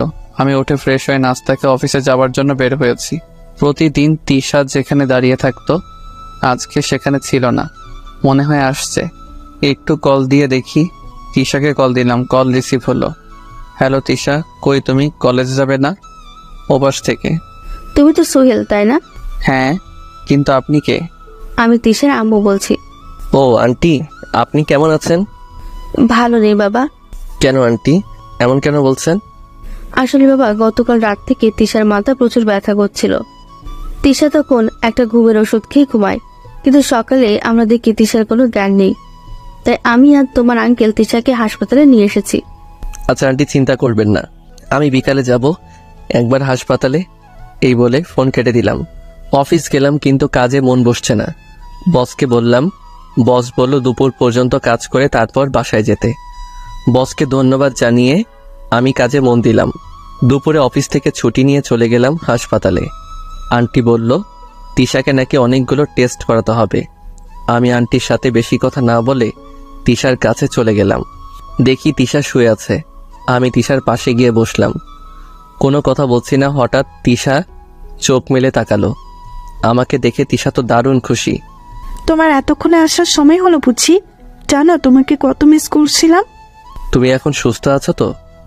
এতক্ষণ অসুস্থ থাকলেও এখন আমি সুস্থ হয়ে গেছি। আচ্ছা, তোমার কি হয়েছিল গতকাল রাতে? আমার তো অত কিছু মনে নাই, শুধু এটুকু মনে আছে আমার মাথা অনেক ব্যথা করছিল, তারপর আর কিচ্ছু মনে নেই। আচ্ছা, তোমার এত কথা বলার দরকার নেই, এখন চুপ করে শুয়ে থাকো। না, আমি চুপ থাকতে পারবো না, আমি তোমার সাথে কথা বলবো। আমার কথা না শুনলে আমি এখনই চলে যাব কিন্তু। এই না না, আমি চুপ হয়ে যাচ্ছি, তবুও তুমি যেও না প্লিজ। হ্যাঁ, তুমি চুপ থাকলে আমি যাব না। এরপর তিশা চুপ হয়ে যায় আর আমার দিকে তাকিয়ে থাকে। আমি তিশার দিকে তাকাতে পারছি না, আমি অন্যদিকে চেয়ে আছি। হঠাৎ তিশা বলল, এই তুমি দুপুরে খেয়েছো? না, আমি তো অফিস থেকে এখানে এসেছি। তুমিও না? দাঁড়াও, আমি এক্ষুনি আম্মুকে বলছি। তিশা, এটা তোমার বাসা না, ওকে? তাহলে তুমি প্লিজ এখন বাসায় চলে যাও, আবার পরে এসো। হ্যাঁ, আমি আজ যাই, কেমন? পরে আবার আসবো। ওকে যাও, দেখে শুনে যাবে কিন্তু। তুমি দেখে শুনে থেকো। চলে এলাম বাসায়। আম্মু জিজ্ঞেস করছিল তাড়াতাড়ি বাসায় ফেরার কারণ কি। আমি বলেছিলাম ভালো লাগছিল না, তাই চলে এসেছি আম্মু। আর কিছু বলে নাই। রাতে শুয়ে আছি, তখন তিশা ফোনে হ্যাঁ বলল। রাতে হঠাৎ কেন ফোন দিলে? তোমাকে দেখতে খুব ইচ্ছে করছে, একটু আসবে? কাল গেলে হয় না? না, হয় না। তুমি এখন আসো না প্লিজ, একবার আসো, খুব মিস করছি তোমায়। আচ্ছা, আমি আসছি, তবে বেশিক্ষণ থাকতে পারবো না কিন্তু। আগে তো তুমি আসো, পরে বাকি কথা। আমি চলে গেলাম হাসপাতালে। তিশা এখন উঠে বসেছে। আমাকে দেখে তিশা বলল, এই তুমি এসেছ? আসো আমার কাছে আসো। আমি গিয়ে তিশার পাশে বসে পড়ি। তিশার আম্মু ছিল সেখানে। আমাদের বলল, তোরা কথা বল, আমি ডাক্তারের সাথে কথা বলে আসছি। তা এই এত রাতে আমাকে ডেকে আনার কি দরকার ছিল? আমি কি করব, তোমাকে আমি খুব মিস করছিলাম, দেখতে খুব ইচ্ছা করছিল, তাই তো ডেকে আনলাম। দেখা হয়ে গেছে, এবার আমি যেতে পারি? প্লিজ আর কিছুক্ষণ থাকো না। না, আমার আবার কাল সকালে অফিস আছে। আচ্ছা তাহলে যাও, দেখে শুনে যাবে। বাসায় যাবার পরে আমাকে ফোন দিয়ে জানিয়ে দিবে কিন্তু। আমি তিশাকে বাই বলে বাসায় এসে তিশার সাথে কিছুক্ষণ কথা বলে ঘুমিয়ে পড়ি। তিশা 4 দিন হাসপাতালে ছিল। আমি প্রতিদিন তিশার সাথে দেখা করতে যেতাম। 5 দিন পর তিশা আবার কলেজে যাবে। আমাকে আগে থেকে ফোন দিয়ে জানিয়ে দিল। আমি যথাসময়ে তিশাকে পিক আপ করলাম। কলেজের সামনে তিশাকে নামিয়ে কিছু কথা বলছিলাম, তখন দেখি নীলা আমাকে দেখে রাগী লোক নিয়ে তাকিয়ে আছে। নীলাকে আরও একটু রাগানোর জন্য তিশার সাথে আরও হেসে হেসে কথা বললাম। তাদের কাজ হলো নীলা আরও রেগে গেছে। তারপর আমি তিশাকে বাই বলে অফিসে চলে গেলাম। এইভাবে আরও 10 দিন কেটে গেল। আমি একটা বিষয় খেয়াল করলাম, তিশা দিন দিন কেমন জানি শুকিয়ে যাচ্ছে। চোখের নিচে কালি পড়ে গেছে। আমি অনেকবার জিজ্ঞেস করেছি, কিন্তু তিশা আমাকে কখনো তার সঠিক উত্তর দেয় নাই। নানানভাবে কথা এড়িয়ে যেত। 14 দিনের মাথায় আমি অফিস থেকে বাড়ি ফিরে রীতিমতো অবাক হয়ে গেলাম। কেন জানেন, আমি অফিস থেকে বাসায় ফিরে কলিং বেল চাপতেই নীলা দরজা খুলে দেয়। আমি মনে হয় কোনো স্বপ্ন দেখছি, তাই না? কেন স্বপ্ন দেখতে যাবে কেন? না মানে আপনি আমাদের বাসায়, তো তাই। এটা তো আমার বাড়ি, আমি থাকবো না তো ওই ডাইনিটা থাকবে নাকি? সরি, এটা আপনার বাসা হলো কবে? যেদিন তোমাকে বিয়ে করেছি সেদিন থেকেই। নীলার মুখে বিয়ের কথা শুনে রাগ উঠে গেছে। দেখেন, আপনি আমাদের বাসায় কেন এসেছেন আমি সেটা জানি না, কিন্তু আমাদের বিয়ে নিয়ে কোনো কথা বলবেন না, এই বলে দিলাম। কেন কোনো কথা বলবে না কেন? কারণ বিয়ে একটা পবিত্র কাজ। আপনার মুখে বিয়ের কথা মানায় না। আপনি আমাদের বিয়ে নিয়ে কথা বললে সেটা অপবিত্র হয়ে যায়। আর আপনি এভাবে দরজা আঁকড়ে দাঁড়িয়ে আছেন কেন? আমাকে বাসার ভেতরে যেতে দিবেন তো নাকি? এই বলে আমি নীলাকে এক প্রকার ধাক্কা দিয়ে সরিয়ে দিয়ে বাসার ভেতরে চলে গেলাম। বাসার ভেতরে গিয়ে আমি আব্বু আম্মুকে চড়ে চড়ে ডেকে বললাম, আব্বু আম্মু, এই মেয়ে আমাদের বাসায় কি করছে? দেখো বাবা, মেয়েটা একদিন ভুল করেছিল, কিন্তু ভুল বুঝে তোর কাছেই ফিরে এসেছে। আম্মু, আমি এই মেয়েকে আর চাই না, বের হয়ে যেতে বলো আমাদের বাসা থেকে। নীলা আমার কথা শুনে আমার দিকে করুণ দৃষ্টিতে তাকিয়েছিল। দেখে মনে হচ্ছে এখনই চোখ দিয়ে জল গড়িয়ে পড়বে। আমার বাসা থেকে আমার বৌমাকে বের করে দেওয়ার তুই কে? আব্বুর কথা শুনে অবাক হয়ে গেলাম। এই মেয়ে নিশ্চয়ই আব্বু আম্মুকে নিজের কবজায় নিয়ে নিয়েছে, তাই আব্বু আম্মু নীলার হয়ে কথা বলছে। তোমাদের যা ইচ্ছা তাই করো, কিন্তু নীলা যেন আমার সামনে না আসে। এই বলে আমি রুমে চলে গেলাম। দেখি রুমে নীলার অনেক জিনিস, আমার রাগ উঠে গেল। আমি সেগুলো বাইরে ছুঁড়ে ফেলতে লাগলাম। একসময় নীলা এসে বলল, আরে আরে কি করছে এগুলো? আমার জিনিসগুলো বাইরে ফেলে দিচ্ছ কেন? আমার রুমে তোর কোনো জায়গা নেই, আর তোর জিনিসের কোনো জায়গা নেই। আব্বু আম্মুর জন্য তোকে বাসা থেকে বের করে দিতে পারলাম না। আর শোন, তুই এই বাসায় থাকবি ভালো কথা, কিন্তু আমার সামনে কখনো আসবি না। যা, তুই পাশের রুমে চলে যা। নীলা কান্না করতে করতে চলে গেল। 20তম দিন দুপুরে অফিসে কাজ করছি, তখন তিশার আম্মুর ফোন। আমি কল রিসিভ করা মাত্রই তিশার আম্মু কান্না করতে করতে বলল, বাবা, তুমি যেখানেই থেকো সিটি হাসপাতালে চলে এসো, তিশার অবস্থা খুব খারাপ। আমি তাড়াতাড়ি সিটি হাসপাতালে চলে যাই, কিন্তু হাসপাতালে যাওয়ার পর যা শুনতে পেলাম, বড় ধরনের ধাক্কা খেলাম। তিশা নাকি আমাদের সবাইকে ছেড়ে চলে গেছে না ফেরার দেশে। তিশার আম্মু কান্না করতে করতে একটা চিঠি আমার দিকে এগিয়ে দিয়ে বলল, বাবা, তিশা তোমাকে এই চিঠিটা দিতে বলেছিল। আমি চিঠিটা পকেটে ভরে নিলাম। তিশাকে শেষ দেখার জন্য গেলাম। মেয়েটা কি সুন্দর ঘুমিয়ে আছে, মনে হচ্ছে এইমাত্র উঠে বসে বলবে, সোহেল তুমি এসেছো। কিন্তু আমার মাথায় আসছে না, হঠাৎ তিশার কি এমন হলো যেমন ভাবে আমাদের রেখে চলে গেল। আমি ডাক্তারের কাছে জিজ্ঞেস করলাম। ডাক্তার আমাকে জানালো তিশার নাকি ব্রেইন ক্যান্সার ছিল। সেটা এমন পর্যায়ে ধরা পড়েছিল যখন আর কিছু করার ছিল না। তিশার সব কাজ শেষ করতে করতে রাত হয়ে গেল। বাইক তিশাদের বাসায় রেখে আসলাম। হেঁটে হেঁটে বাসায় ফিরছি, তখন মনে পড়ল তিশা আমার জন্য কোনো এক চিঠি রেখে গেছে। আমি সেটা বের করে পড়তে শুরু করলাম। লেখা ছিল, প্রিয় সোহেল, চিঠিটা যখন তুমি পড়ছো তখন তোমার থেকে অনেকটা দূরে চলে গেছি, কিন্তু জানো তোমাকে ছেড়ে যেতে আমার ইচ্ছে করছিল না। যখন শুনতে পেলাম আমার হাতে আর সময় নেই, জানো খুব কষ্ট হয়েছিল তোমাকে একা রেখে যেতে হবে। জানো তোমাকে অনেক ভালোবেসে ফেলছিলাম, যদিও তোমার দিক থেকে কখনো কোনো সাড়া পাইনি। তুমি আমার থেকে সব সময় দূরত্ব বজায় রেখেই চলছো, হয়তো একজন ভালো বন্ধু হিসাবে দেখেছ, কিন্তু তোমার সাথে চলতে চলতে কখন তোমাকে ভালোবেসে ফেলেছিলাম সেটা আমি নিজেও জানি না। জানো একদিন আমি স্বপ্ন দেখছিলাম যে আমাদের ছোট্ট একটা সংসার আছে, সেখানে আমি, তুমি আর আমাদের ছোট্ট একটা রাজকন্যা আছে। আমি ভয়ে তোমাকে স্বপ্নের কথা বলতে পারি নাই, যদি তুমি রাগ করো। আমার ইচ্ছা ছিল স্বপ্ন সত্যি করব, কিন্তু সেটা কোনোদিন সম্ভব নয়। আমি তো চলে গেলাম, তুমি কিন্তু ভেঙে পড়ো না, নিজেকে শক্ত করবে আর সময় মতো সব করবে। বেশি কিছু বলে শুধু শুধু তোমাকে কষ্ট দিতে চাই না। ভালো থেকো, ইতি, তিশা। চিঠি পড়েই আমি কান্না করে দিয়েছি, কিছু ভালো লাগছিল না, চারিদিক অন্ধকার হয়ে আসছে। অনেক কষ্টে বাসায় ফিরলাম। রাত আনুমানিক 12টা। কলিং বেল চাপতেই নীলা দরজা খুলে দিল। ওই তুমি তোমার এই নষ্ট শরীর নিয়ে বাসার ভেতরে এসো না। মানে কি বলছো? খুব সহজ, এতক্ষণ তো তিশার সাথেই সময় কাটিয়ে এলে, তিশার সাথে নষ্টামি করে বাসায় ফিরলে, লজ্জা করে না বউ থাকতে অন্য একটা মেয়ের সাথে করতে? নীলার কথা শুনে রাগ এমন হলো, 4টা চর বসিয়ে দিয়েছিলাম। নীলা চর খেয়ে বলল, হো, এখন তো চর দিবেই, সত্যি বলেছি তো। চুপ, একদম চুপ। তুই কি জানিস যাকে নিয়ে এত খারাপ খারাপ কথা বললি সে একটু আগে আমাদের সবাইকে রেখে চলে গেছে? কোথায় চলে গেছে? আমি কিছু না বলে তিশার দেয়া চিঠি নীলার হাতে ধরিয়ে দিলাম। নীলা চিঠিটা পড়ে আগের থেকে বেশি কান্না করে দিছে, আমাকে জড়িয়ে ধরেছে কান্না করতে করতে আর বলছে, আমাকে মাফ করে দাও, আমি না জেনে কত কিছু বলে ফেলেছি, আমাকে প্লিজ মাফ করে দাও। আমি নীলাকে আমার থেকে ছাড়িয়ে নিয়ে রুমে চলে গেলাম। রুমে যাবার পর দরজা আটকে দিলাম। নীলা বাইরে থেকে অনেক ডাকাডাকি করছে। সত্যি তিশার জন্য আমার খুব খারাপ লাগছিল। আমার অত কষ্টের সময় তিশা আমাকে হাসি খুশি রেখেছিল, কিন্তু সেই এইভাবে চলে গেল। এইদিকে নীলা ডাকছে, প্লিজ দরজা খুলো, প্লিজ আমাকে একবার তোমার রুমে ঢুকতে দাও। আমি সত্যিই তখন না জেনে তোমাকে নিয়ে খারাপ কথা বলে ফেলেছি, প্লিজ আমার সাথে এমন করো না, আমি যা পারছি না। আমি নীলার কোনো কথাই কান দিচ্ছি না। মানুষ এত খারাপ চিন্তা ভাবনা কিভাবে করতে পারে? আমি গোসল করতে গেলাম। গোসল শেষ করে বাহিরে বের হলাম। তখনও দরজার বাইরে থেকে নীলার কান্নার আওয়াজ শোনা যাচ্ছিল। ন্যাকা কান্না করছে। ভালো লাগে না আমার, যেদিন থেকে এসেছে আমাকে নানানভাবে চালিয়ে মারছে।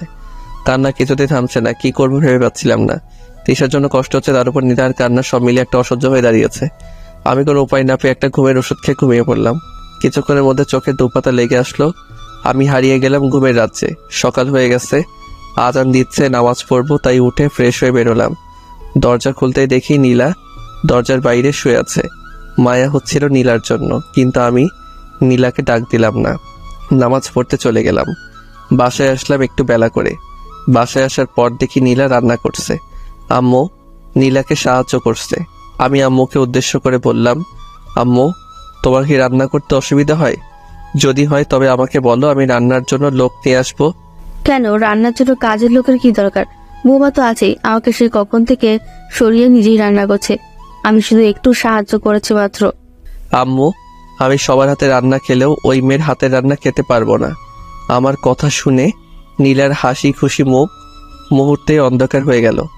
কেন, বৌমার হাতের রান্না খেতে তোর সমস্যা কি? আম্মু ওই মেয়ের হাতে রান্না খেয়ে বিষ খেয়ে মরে যাওয়া অনেক ভালো। এবার নীলা মনে হয় নিজেকে আর সামলে রাখতে পারলো না, কেটে দিয়েছে। দিদি তো মেয়েটাকে কাঁদিয়ে। আম্মু ওইসব ন্যাকা কান্না, এর আগে এরকম ন্যাকা কান্নার জন্য তো আমাকে কম কষ্ট সহ্য করতে হয়েছে। আমি নতুন করে ওই ন্যাকা কান্নার জন্য আর কষ্ট সহ্য করতে পারবো না। তুমি যদি আমার জন্য রান্না করো তাহলে আমি খাবো, না হলে না খেয়েই আমাকে অফিস যেতে হবে। তাহলে ভালো করে শুনে রাখ, আমি তোর জন্য কোনো রান্না করতে পারবো না। বৌমা রান্না করেছে আর তুই সেটা খেলে খাবি, না খেলে না। মা এভাবে বলো না, ও না খেয়ে থাকবে নাকি? আম্মু আমার জন্য কাউকে আগলা দরদ দেখাতে হবে না, আর কাউকে কষ্ট করে রান্নাও করতে হবে না। আমি চললাম। এই বলে রুমে এসে ব্যাগ নিয়ে অফিসে যাওয়ার জন্য বের হব, তখন পেছন থেকে আম্মু, এই বাবা, তুই কি সত্যি সত্যি কিছু না খেয়ে অফিস যাবি নাকি? তাছাড়া তো কোনো উপায় দেখছি না, তুমি যেহেতু রান্না করে দিবে না, না খেয়ে আমাকে যেতে হবে। বাবা তুই না খেয়ে যাস না, একটু বস তুই, আমি তোর জন্য রান্না করে দিচ্ছি। এখন তার আর দরকার হবে না, আমি চললাম আম্মু। আর নীলা আমাকে অনেকবার ডেকেছিল, কিন্তু কে শুনে কার কথা। আমি অফিস চলে গেলাম। আজ রিক্সায় অফিস যাব। বাইক তিশাদের বাসায় অফিস গিয়ে বসে আছি। পেটে প্রচন্ড ক্ষুধা, বাইরে থেকে যে কিছু খাবো তার জন্য সময় ছিল না। বস এসে আমাকে জিজ্ঞাসা করলো কিছু হয়েছে কিনা। আমি বললাম তেমন কিছু হয়নি, শুধু একটু ক্ষুধা লেগেছে। কেন, তুমি বাসা থেকে কিছু খেয়ে আসোনি? না, সেই সময়টুকু আমি পাইনি। আচ্ছা যাও, ক্যান্টিন থেকে কিছু খেয়ে এসো। খালি পেটে কাজ করলে কোনো কাজ ভালোভাবে শেষ করতে পারবে না। আমি বসকে বললাম আপনিও চলুন না আমার সাথে। না বাবা, এখন তো আমার কিছু কাজ আছে, দুপুরে আমরা একসাথে খাবো, কেমন? আমি বললাম আচ্ছা ঠিক আছে। তারপর আমি একাই ক্যান্টিনে খেতে চলে গেলাম। বাইরের জিনিস আমার আবার তেমন ভালো লাগে না, কিন্তু প্রচণ্ড ক্ষুধা লাগার কারণে খেতে হচ্ছে। খাওয়ার পর কাজে মন দিলাম। এখন অনেক ভালো লাগছে। বজ্জাত নীলার জন্য এতক্ষণ কি কষ্টই না হয়েছে। সারাদিনের কাজ শেষ করে তিশাদের বাসায় গেলাম। তিশার আব্বু আম্মুর সাথে কিছু কথা বলবো, আর আমার বাইক আনতে যেতে হবে। তিশাদের বাসায় যে তিশার আব্বু আম্মুর সাথে কিছু কথা বললাম। তারা এখনও তাদের মেয়ের জন্য কান্না করছে। কান্না করারই কথা, একটা মাত্র মেয়ে ছিল। তবে আজ যখন তিশাদের বাসায় ছিলাম, বাসাটা কেন জানি না আমার কাছে প্রাণহীন মনে হচ্ছিল। এর আগে অনেকবার এই বাসায় এসেছি, তখন তিশা সারা বাসা মাথায় করে রাখতো, আর এখন একটা ভূতরে বাসা মনে হচ্ছে। আমি তাদের বললাম দেখুন, কান্না করে আর কি হবে, ভাগ্যে যা ছিল তাই হয়েছে। এইভাবে কান্না না করে তিশার জন্য নামাজ পড়ে দোয়া করুন। আরও কিছু কথা বললাম। তারপর বাইক নিয়ে বাসায় চলে আসলাম। কলিং বেল বাজানোর আগে দেখি দরজা খুলে গেছে। নীলা এসে দরজা খুলে দিয়েছে। আমি নীলার সাথে কোনো রকম কোনো কথা না বলে আমার রুমে চলে গেলাম। রুমে যাওয়ার পর ফ্রেশ হয়ে নিলাম। ফ্রেশ হয়ে বেরিয়ে এসে দেখি টেবিলের উপর আমার আর নীলার বিয়ের ছবি। এতদিন এখানে আমার একার ছবি ছিল। বিয়ের পর কিছুদিন আমার আর নীলার ছবি ছিল, কিন্তু পরে নীলাই সেটা সরিয়ে আমার একার ছবি রেখে দিয়েছিল। ছবিটা দেখে কেন জানি না রাগ হচ্ছে। আমি আম্মুকে ডাক দিয়ে বললাম আম্মু, ও আম্মু তাড়াতাড়ি আমার রুমে আসো তো। আম্মু আমার রুমে এসে বলল কি রে বাবা, কি হয়েছে? এমন ভাবে ডাকছিলি কেন? আম্মু আমার রুমে এসে ওই ছবিটা কে রেখেছে? আমি তো সেটা জানি না। তখন দরজার পাশ থেকে নীলা বলল না মানে ছবিটা আমি রেখেছিলাম আর কি। ওই তোর সাহস হয় কি করে আমার ছবি সরিয়ে একটা মিথ্যা বিয়ের ছবি আমার টেবিলে রাখার? মিথ্যা কিসে? তোমার আর আমার তো সত্যিই বিয়ে হয়েছে, আর সেটার স্মৃতি হিসেবে এই ছবিটা। তোর স্মৃতির কিছুর কই? এই বলে আমি ছবিটা হাতে নিয়ে মেঝেতে ছুঁড়ে মারলাম। কাচের ফ্রেমের সাথে সাথে ভেঙে গেল। আম্মু আর নীলা অবাক দৃষ্টিতে তাকিয়ে আছে। এটা তুই কি করলি বাবা? আম্মু, যেটা করেছি অনেক ভালো করেছি। আচ্ছা বাবা, এখন রাগারাগি করার দরকার নেই, চল খেতে চল। আমি এই মেয়ের হাতে রান্না খেতে পারবো না। তোকে বৌমার হাতে রান্না খেতে হবে না, আমি তোর জন্য রান্না করে রেখেছি। তাহলে ঠিক আছে চলো। আম্মু আমাকে সাথে নিয়ে চললো। যাওয়ার সময় নীলাকে বলল বৌমা তুমি ওসব, সে সকাল থেকে তো না খেয়ে আছো, এখন খেতে চলো। আম্মু, বাসায় কি খাবার ছিল না নাকি? কেন, এই কথা কেন? তুমি তো এখন বললা ওই মেয়েটা নাকি সে সকাল থেকে কিছু খায়নি। বৌমা তো তোর জন্য না খেয়ে আছে, তুই না খেয়ে চলে গেলি। বৌমা বললো তুই যতক্ষণ না খাবি ততক্ষণ নাকি বৌমা কিচ্ছু খাবে না। আমি আর তোর আব্বু কত বোঝাইলাম, কিন্তু কিছুতেই মেয়েটা কিছু খেলো না। এক কথা, তুই বাসায় এসে আগে খাবি, তারপর নাকি সে খাবে। আমি জোর করে বললাম আম্মু, আমার জন্য কাউকে ঢং করে না খেয়ে বসে থাকতে হবে না। আমার যখন ইচ্ছা আমি খাবো। এর জন্য যে কেউ না খেয়ে বসে থাকবে এইভাবে সে কি প্রমাণ করতে চায়? হ্যাঁ, একদিন আমার খুব ভালো লাগতো যখন নীলা আমি না খেলে নিজেও খেত না, কিন্তু এমন এক সময় এসেছিল আমি সারাদিন খেয়েছিলাম নাকি সেটাও জিজ্ঞেস করতো না। আমি যদি নীলাকে কখনো খাওয়ার জন্য বলতাম, নীলা আমার উপর নানানভাবে রাগ দেখাতো। আমারও রাগ হচ্ছে নীলার এমন আজারে ঢং দেখে। আমার খুব রাগ হয়। শুধু আব্বু আম্মুর জন্য নীলাকে বেশি কিছু বলতে পারি না। নিজের রাগ নিজের মধ্যে পোষণ করি। খাবার টেবিলে সবার জন্য মাংস আর আমার জন্য ডিমের তরকারি। আমি আম্মুকে জিজ্ঞাসা করলাম, আম্মু আমার জন্য একটু মাংস রান্না করতে পারলে না? মাংস রান্না করলে তো তুই ভাবতি বৌমার রান্না, আমি আমার নামে চালিয়ে দিয়েছি, তাই তোর জন্য আলাদা তরকারি। তাই বলে ডিমের? বাহ, কত স্বাদ! আহ, তরকারি যা হয়েছে না। আব্বু তুমি খাচ্ছ না কেন? এত কথার কি আছে? আহ, যা হয়েছে না। বৌমা তুমি এখন থেকে প্রতিদিন রান্না করবে। মন চাচ্ছে সব আমি একাই খেয়ে নিই। আব্বুর এইরকম কথা শুনে আমি প্লেট নিয়ে আমার রুমে চলে গেলাম। এমনিতেও হিংসা হচ্ছিল, সবাই খাচ্ছে মাংস দিয়ে আর আমি ডিম। তার উপর আব্বুর বলা কথাগুলো কোনোরকম সেদিন খেয়ে উঠলাম। ঘুমাতে যাব, তখন নীলা আমার রুমে এলো। কি ব্যাপার, কিছু বলবেন? বলবো, কিন্তু তুমি আমাকে আপনি করে কেন বলছো? তুমি করে বলার অধিকার হারিয়ে ফেলেছি তো তাই। এই তুমি আমাকে আর কত কষ্ট দিতে চাও বলবে একটু? আমি আপনাকে কখন কষ্ট দিলাম? হ্যাঁ, আগে দিয়েছি। সারাদিন আপনার খোঁজ খবর দিয়েছি, নানাভাবে আপনাকে বিরক্ত করেছি, কিন্তু এখন তো আপনাকে আমি কোনোভাবে বিরক্ত করছি না। তাহলে আপনার এত কষ্ট কিসের? তুমি সেটা বোঝো না? না, আমি বুঝি না। আর আজকে জানতো আমার খুব ঘুম পাচ্ছে, ঘুমাবো। কাল আবার অফিস নাকি মিটিং কি আছে, একটু আগে যেতে হবে, অনেক কাজ আছে। ভাবছি আজকে কিছু কাজ করে রাখবো, তাই দয়া করে এখন আমাকে একটু ফ্রি করে দিন প্লিজ। আচ্ছা, আমি কি ক্ষমার অযোগ্য? মানে আপনার কথা কিছু বুঝলাম না। আচ্ছা, তুমি আমার সাথে এমন আর করো না। আমি আর নিতে পারছি না, আমার দম বন্ধ হয়ে আসে। এই, আপনি এখন আমার রুম থেকে জানতো, আমি কাজ করব। না, আমি যাব না, আমি তোমার সাথেই থাকবো। ভালোভাবে যেতে বলছি কিন্তু। না গেলে কি করবা? আমি তখন নীলার হাত ধরে নিয়ে টেনে রুমের বাইরে বের করে দিলাম। কাজ করে ঘুমিয়ে পড়লাম। পরদিন অফিসে যাব, দেখি নীলা কলেজে যাওয়ার জন্য রেডি হয়েছে। এই, আমি তোমার সাথে যাব। কেন আমার সাথে যেতে হবে কেন? পিচ্চি বাচ্চা নাকি? তুমি আমাকে তোমার সাথে নিবে না? আমি নিতে পারবো না নীলা। তারপর রেগে গিয়ে বই খাতা সব ছুঁড়ে ফেলে দিচ্ছে আর বলছে, আমি আর কোনোদিন কলেজেই যাব না। সেটা আপনার ব্যাপার, আমি চলি। নীলা আমার কথা শুনে রেগে গেল। রাগের কারণে বই খাতা সব ছুঁড়ে ফেলে দিতে লাগলো। আমি নীলাকে থামানোর কোনো চেষ্টা করলাম না। আমি অফিসে চলে গেলাম। এইভাবেই কাটতে লাগলো দিনগুলো। অনেক দিন কেটে গেল, কিন্তু আমি আমার জায়গা থেকে একদম স্থির আছি। নীলা বারবার আমার কাছে আসতে চায়, কিন্তু আমি আসতে দেই না। নানানভাবে অপমান করে সব সহ্য করে নেয় মেয়েটা। কখন আমাকে এগিয়ে কিছু বলেনি। আগে যে মেয়েটা নিজের চুলগুলো গুছিয়ে রাখতে পারতো না, পাগলির মতো দেখা যেত অনেক সময়, এই কয়েক মাসের ব্যবধানে মেয়েটা কি সুন্দর সংসার গুছিয়ে নিয়েছে। সব কাজ এখন নীলাই করে। আম্মুকে তেমন কোনো কাজ করতে দেয় না। আম্মু শুধু আমার জন্য রান্না করে, কারণ নীলার কোনো কিছু আমার সহ্য হয় না। কিন্তু আগের থেকে এখন নীলার উপর আমার রাগ অনেক কম হয়। পুরনো প্রেম জেগে ওঠে মাঝে মধ্যে। আমি তবুও নীলাকে আমার কাছে কখনো টেনে নেই না। কি দরকার যদি আবার সে আগের মতোই করে। অফিস থেকে এসে একদিন শুয়েছিলাম, নীলা তখন আমার রুমে আসলো। এসে কেমন জানি করতে লাগলো। দেখে বোঝা যাচ্ছে কিছু একটা বলতে চাচ্ছে। কি এবার কিছু বলবে নাকি? না, মানে কালকে আমার সাথে একটু শপিং এ যাবে? দেখো, আমি সারা সপ্তাহ কাজের পর একদিন ছুটি পাই, আমি যেতে পারবো না। টাকা দরকার তো সেটা বলে দিলেই হয়, আমাকে শুধু শুধু টানছো কেন? না, ব্যাপারটা সেরকম নয়, তুমি সাথে গেলে ভালো হতো। যেতে পারবো না। কত টাকা দরকার আমাকে সকালে বলে দিও, আমি দিয়ে দিব। এখন যাও, আমি ঘুমাবো। নীলা আর কিছু বলার সাহস পেল না। জানেও কিছু বললে আমি রেগে যাব, আর রেগে গেলে কখন কি করে বসবো সেটা আমি নিজে জানি না। নীলা চলে যাওয়ার পরে আমার ঘুম আসতেছিল না, তাই ভাবলাম একটু ছাদে গিয়ে ঘুরে আসি।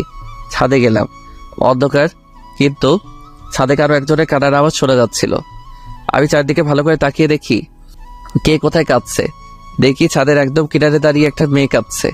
ভালো করে দেখার জন্য একটু কাছে গেলাম।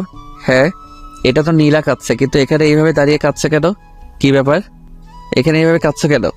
নীলা পেছন ফিরে তাকিয়ে আমাকে দেখে ভূত দেখার মতো চমকে গেল। কই, আমি কখন কাঁদলাম? মাত্রই তো শুনতে পেলাম। না, আমি কাঁদি নাই। তা তুমি না ঘুমাবে? ঘুম আসছিল না তো, তাই ছাদে এলাম। ও, চলো না দুজন একসাথে বসে চাঁদ দেখি। এখন আমার ঘুম পাচ্ছে, আমি গেলাম। নীলার সাথে বসে চাঁদ দেখায় চেয়ে বিটিভিতে সংবাদ দেখা অনেক ভালো। তবু দেশের কোথায় বাতাবি লেবু ভালো চাষ হচ্ছে সেটা জানা যাবে। আমি রুমে এসে ঘুমিয়ে পড়লাম। আজান শুনে ঘুম ভাঙলো, নামাজ পড়তে চলে গেলাম। একটু হাঁটাহাঁটি করলাম, তারপর বাইরে থেকে খেয়ে আসলাম, কারণ আজকে বাসায় মাংস রান্না হবে।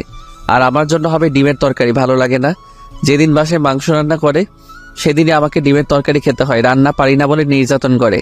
বাসায় এসে টিভি দেখছিলাম, আম্মু আমাকে খেতে ডাকছিল। আমি বলেছিলাম পরে খেয়ে দিব। কিছুক্ষণ পর নীলা আমার কাছে এসে বলল, এই গতকাল রাতের ব্যাপারটা মনে আছে? কোন ব্যাপারে কথা বলছো? আজ তো আমাদের শপিং এ যাবার কথা। আমাদের নয়, তোমার যাওয়ার দরকার। তুমি যাও। কেমন? আমাকে একদম টানবে না। তোমার সাথে বাইরে যেতে আমার ইচ্ছা করে না। এই নাও, এখানে 8,000 টাকা আছে, যা কেনার কিনে নিয়ে এসো। কেমন? নীলা টাকাগুলো নিল না, রাগ দেখিয়ে রুমে চলে গেল। আমি টিভি দেখা বন্ধ করে আমার রুমে চলে গেলাম ঘুমাবো। তখন আবার নীলা এসে, এই ঘুমিয়ে পড়েছো? না, কি বলবে বলো? টাকাগুলো দাও। আলমারিতে রাখা আছে, নিয়ে যাও। নীলা টাকাগুলো নিয়ে চলে গেল। আমি না ঘুমিয়ে গোসল করে জুমার নামাজ পড়তে চলে গেলাম। নীলা যখন টাকা নিয়েছিল তখন বাজে 12টা, আর এখন বাজে সন্ধ্যা 7:21। মেয়েটা এখনো কেন বাসায় আসছে না, খুব চিন্তা হচ্ছে আর রাগও হচ্ছে অনেক। এমন সময় কে যেন বাসার কলিং বেল বাজালো। আম্মুকে দরজা খুলে দিল। নীলা বাসায় ফিরেছে, তাহলে দেখেও শান্তি লাগছিল। কি রে মা, এতক্ষণ কোথায় ছিলি? আম্মু আর বলো না, শপিং করতে যাব, কিন্তু রাস্তায় এক বন্ধুর সাথে দেখা হলো, সে তার বাসায় নিয়ে গেল, তাই একটু দেরি হয়ে গেল। আম্মু জিজ্ঞাসা করো ছেলে বন্ধু নাকি মেয়ে? তানহাদের বাসায় গিয়েছিলাম। তা বৌমা, তোমার হাতে এত ব্যাগ কিসের? আগে বাসার ভেতরে চলো, তারপর বলছি। আব্বু আর আমি আগে থেকে বসে টিভি দেখছিলাম, আম্মু এসেও যোগ দিল। তা সোহেলের জন্য কিছু আনিস নেন? ও দাঁড়াও, দেখাচ্ছি। এই বলে নীলা একটা ব্যাগ আব্বুর থেকে এগিয়ে দিয়ে বলল, আব্বু এটা তোমার, আর আম্মু এটা তোমার। কি দরকার ছিল এত টাকা খরচ করার? আব্বু কাল কত তারিখ? 13 তারিখ। তোমাদের হয়তো মনে নেই, কিন্তু আমার খুব ভালোভাবে মনে আছে। আগামীকাল আমাদের বিয়ের 1 বছর পূর্ণ হতে যাচ্ছে, তাই ভাবলাম সবাই মিলে আগামীকালকে ছোট্ট একটা অনুষ্ঠান করব। আমি নীলার কথা শুনে একটু অবাক হলাম, আমার তো মনেই ছিল না। আগে বলবি তো, তাহলে আমি অনুষ্ঠান করতাম। না আব্বু, এই বছর পারিবারিক ভাবেই হোক, আগামী বছর না হয় বড় করে করা যাবে। তা সোহেলের জন্য কিছু আনিসনি? হ্যাঁ এনেছি তো, এই নাও তোমার জন্য এটা।